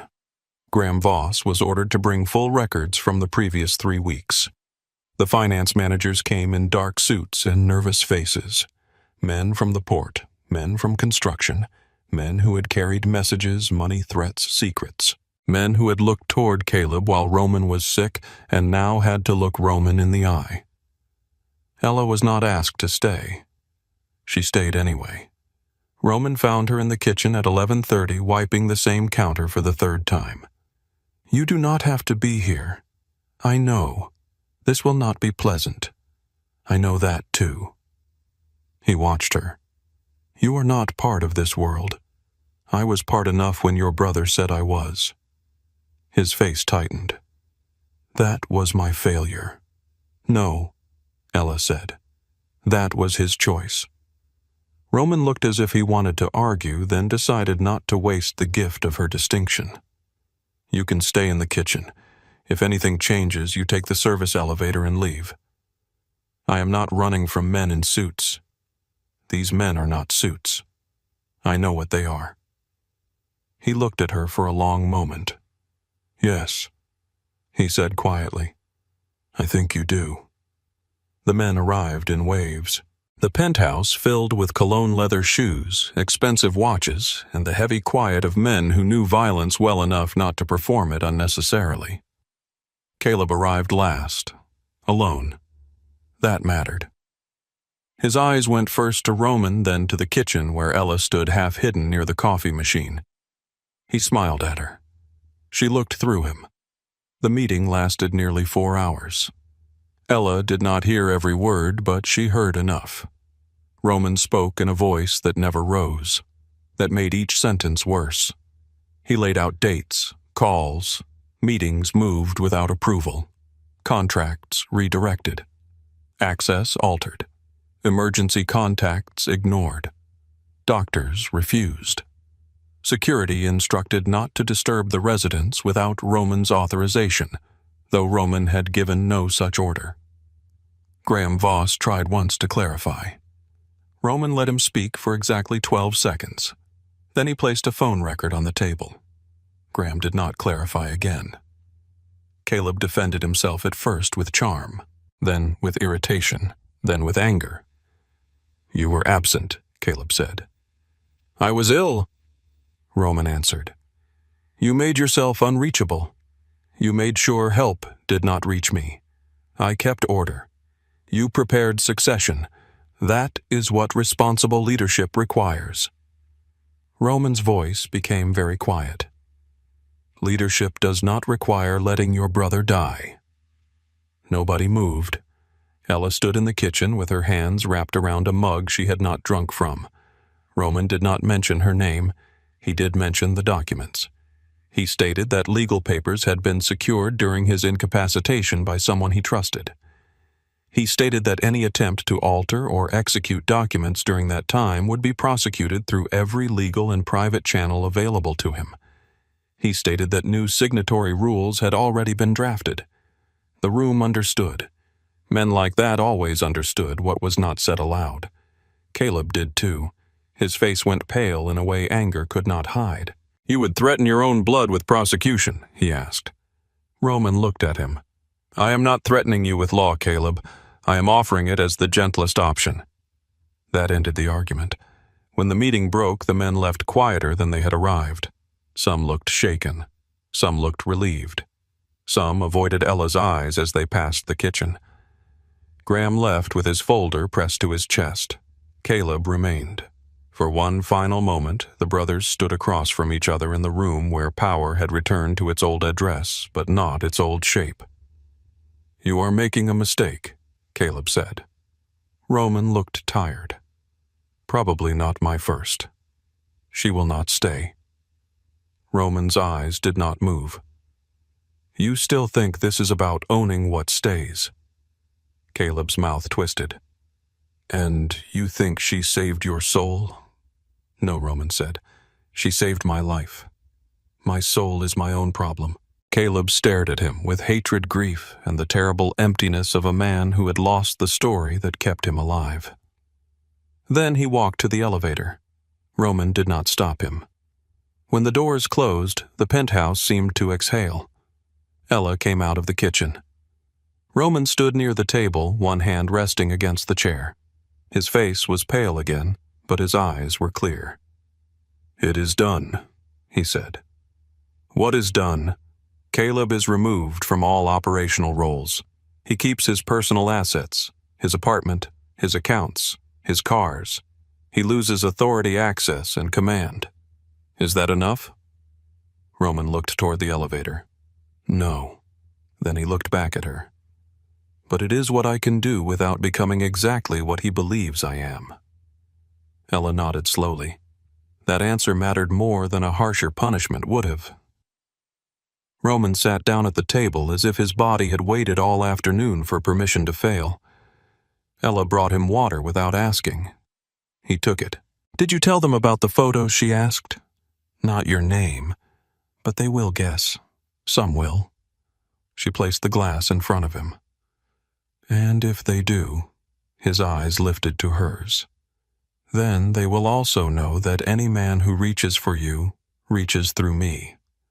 I did not ask for protection." "No," Roman said. "You asked for nothing. That seems to be your most infuriating habit." Despite herself, she almost smiled. "I do not want to belong to your world.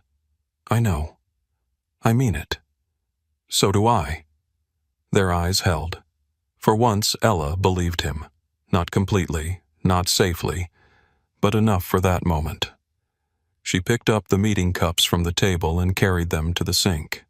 Roman watched her from the chair. After a while, he said, "Ella." She turned on the water. "Yes, thank you." The words were simple. No bargain attached. No offer behind them. No debt hiding underneath. Ella let the water run over her hands. "You are welcome," she said. Outside the glass walls, New Orleans carried on below them, loud and wounded and alive. Inside the penthouse, something old had ended. Something uncertain had taken its place. Spring came to New Orleans without asking permission. It slipped into the city through wet, brick-warm rain, open windows, and magnolia blossoms heavy enough to perfume entire blocks. The river changed color with the sky. Brass music returned to corners after sundown. In the quarter, tourists laughed too loudly over drinks while men in linen jackets whispered business under balcony shadows. Roman Maddox returned to his office 3 weeks after the meeting, not because he was ready, because he was Roman. Ella watched him button his shirt that morning from the doorway of the bedroom, her arms crossed her face, unreadable. "You are not as healed as you think," she said. Roman adjusted the cuff at his wrist. "I am healed enough. That is what men say before they fall down in expensive shoes." He glanced at her through the mirror. "You have very little faith in me. I have excellent memory." That almost made him smile. Almost. He had changed since the fever, but not into someone soft. Ella did not trust soft changes. People could perform softness when they wanted something. Roman's change was rougher than that. Uneven. Uncomfortable. It showed in the pauses he took before speaking, as if some old cruel answer rose first, and he had to let it die before choosing another. It showed in the way he asked Miles how his wife was doing and then actually listened to the answer. It showed when a young doorman dropped Roman's keys and Roman bent to pick them up himself. The entire lobby had gone silent. Roman had looked around and said what no one answered. Ella had laughed about it later in the elevator. Roman pretended not to enjoy the sound. The business changed more slowly. Roman did not stand in front of his men and declare himself reborn. He distrusted declarations. Instead, he brought auditors into the construction company. He cut 3 port contracts tied to violence. He shut down the loan operation that had fed on restaurant owners, cab drivers, and small shopkeepers who borrowed $5,000 and paid back $20,000. The captains hated that most. Russo came to the penthouse one evening, face red, voice tight. "You pull that line, people stop fearing us." Roman sat behind his desk with a pen in his hand. "Good." Russo blinked. "Good. If fear is the only thing keeping them here, I prefer to know that now. You built this family on fear."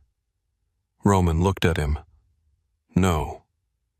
I inherited fear. I made it efficient." Russo had no answer for that. Men left after that. Not all. Enough.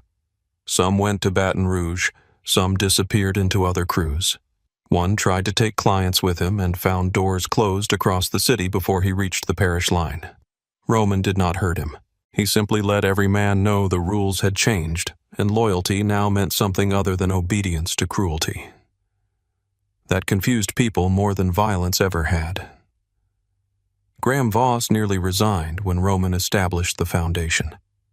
He stood in the study with the documents in his hands, reading the language twice, as if legal words might rearrange themselves into sanity.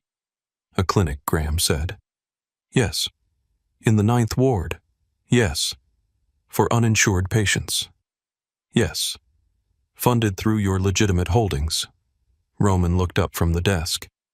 "I believe that is what the document says." Graham took off his glasses. "Roman, forgive me, but have you lost your mind?" Roman leaned back. "No, I misplaced it for 20 years. There is a difference." Graham stared at him. "This will be seen as weakness. By whom? Everyone. Then everyone can learn new eyesight." The foundation began without Ella's name on it. That mattered. Roman never told her it was for her. He never used her mother as a reason. He never wrapped the gift in romance. He had learned enough to understand that generosity could become another form of control if the giver stood too close to it. Still, Ella found out. She found the clinic plans on the kitchen island one evening after work. Dr. Samuel Boone's name was printed on the medical advisory board. The address was on a street she knew well, a street where women took buses across town for basic care, and men ignored pain until pain became emergency. Roman stood at the window waiting without looking like he was waiting. Ella read the first page, then the second. Then she set them down. "You did this because of me." Roman turned. "Yes." Her face tightened. "Roman. But not for you." She looked at him. He walked closer, slowly, stopping on the other side of the island. "You told me to do one good thing where it would not make you dependent on me. So I did." Ella's hand rested on the paper. "This is not small." "No. And it does not erase anything." "I know. You cannot buy forgiveness from a neighborhood." "I know. People will still remember what your men did." "They should." That answer stopped her. Roman looked tired but not defensive.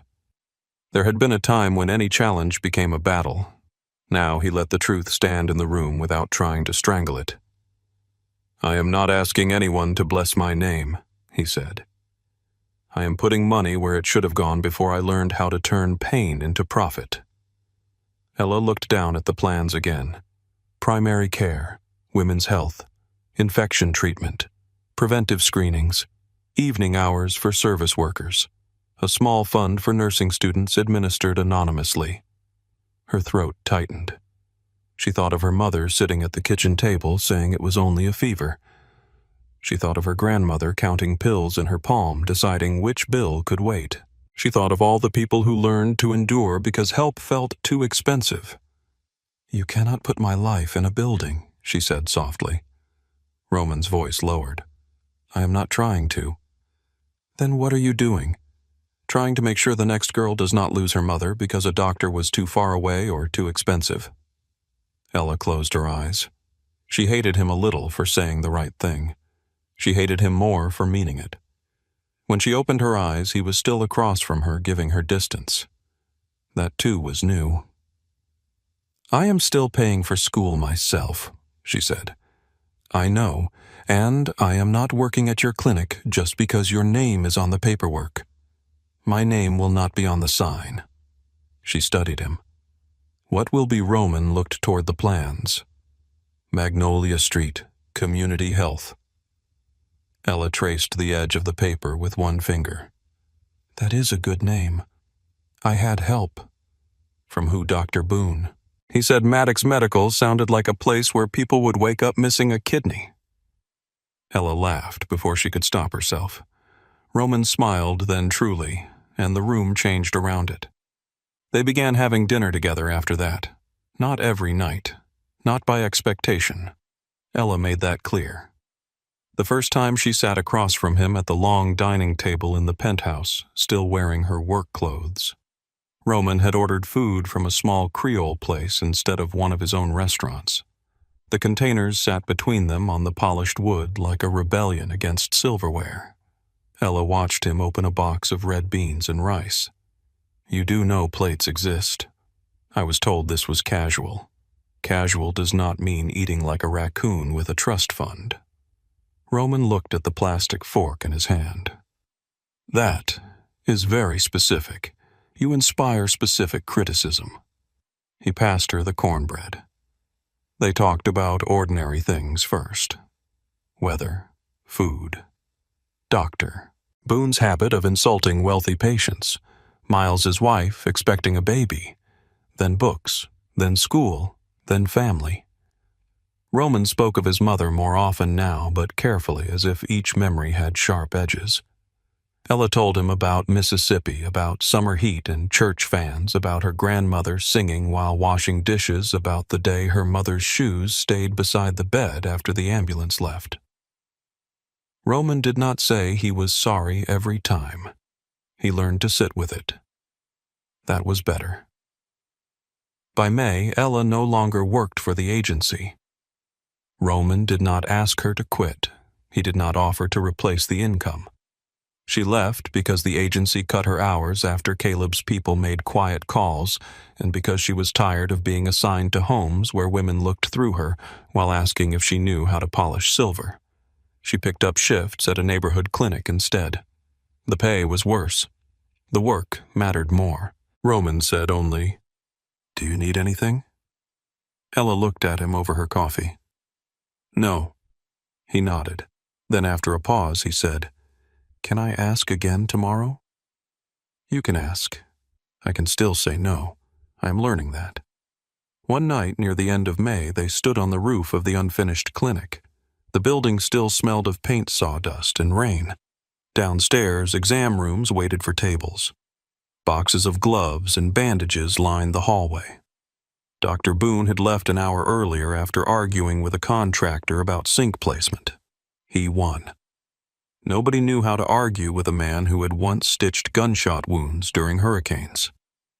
The sky over New Orleans burned copper and violet. Ella leaned against the low wall, looking out over streets that held more stories than any penthouse view ever could. Roman stood beside her, not too close. "You are quiet," she said. "I am often quiet." "No, this is different." He looked at the city. "My brother came today." Ella turned her head. "Here outside.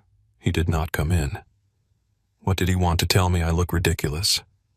"Do you possibly?" She waited. Roman's hands rested on the wall, fingers loose. "He said people will not forgive me." Ella looked back at the street. "Some won't. I know. Does that scare you? Yes. The honesty came without armor. She glanced at him. He continued looking outward. It used to be easy when everyone feared me. Fear asks nothing except more fear. This is harder. What is this? He breathed in, slow, trying to become someone who can live with himself when the room is empty. Ella felt those words settle between them. Below, a car rolled past, playing music through open windows. Somewhere, a woman called a child inside. The city smelled of rainwater, fried food, and warm pavement. Roman turned to her. I need to ask you something. Ella's chest tightened, though his voice held no command. Ask. He did not step closer. That mattered.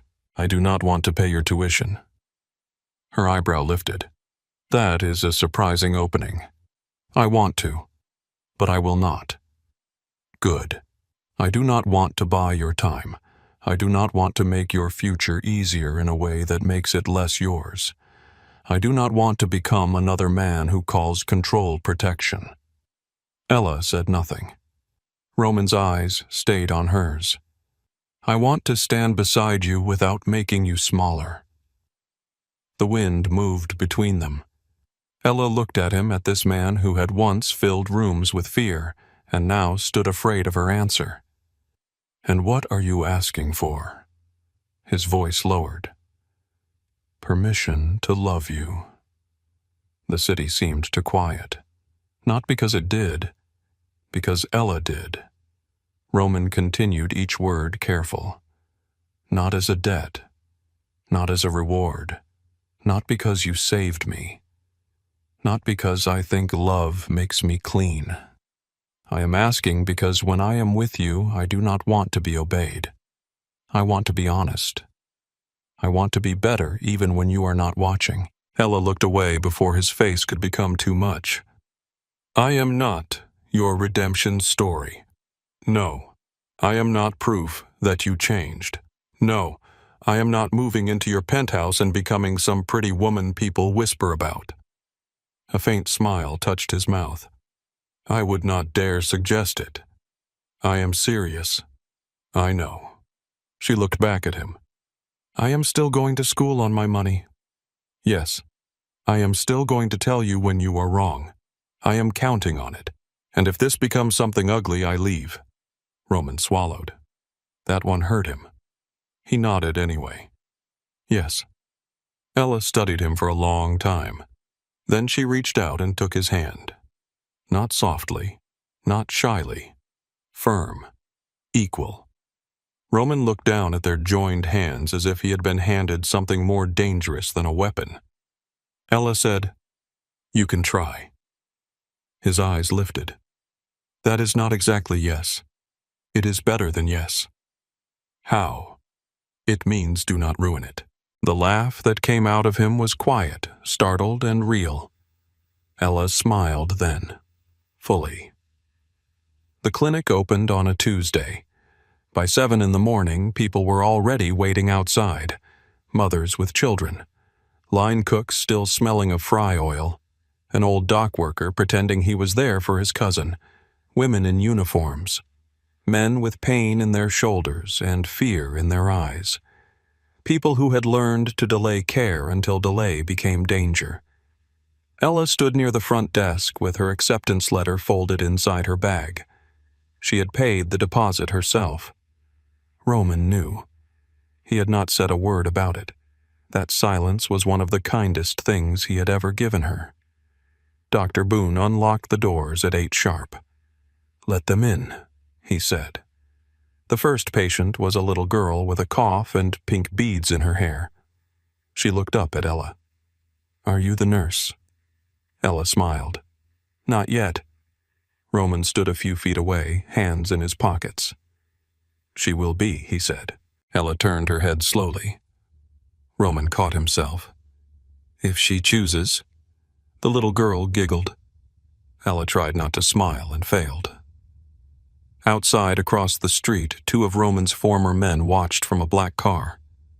They looked confused, maybe disappointed, maybe afraid. They had expected the old Roman to return colder after betrayal.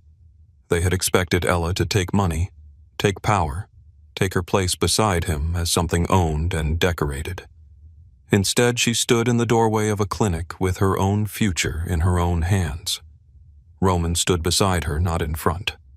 The city moved around them, wounded and alive. Ella reached for the door as another family stepped inside. Roman looked at her once, then at the waiting room filling with people.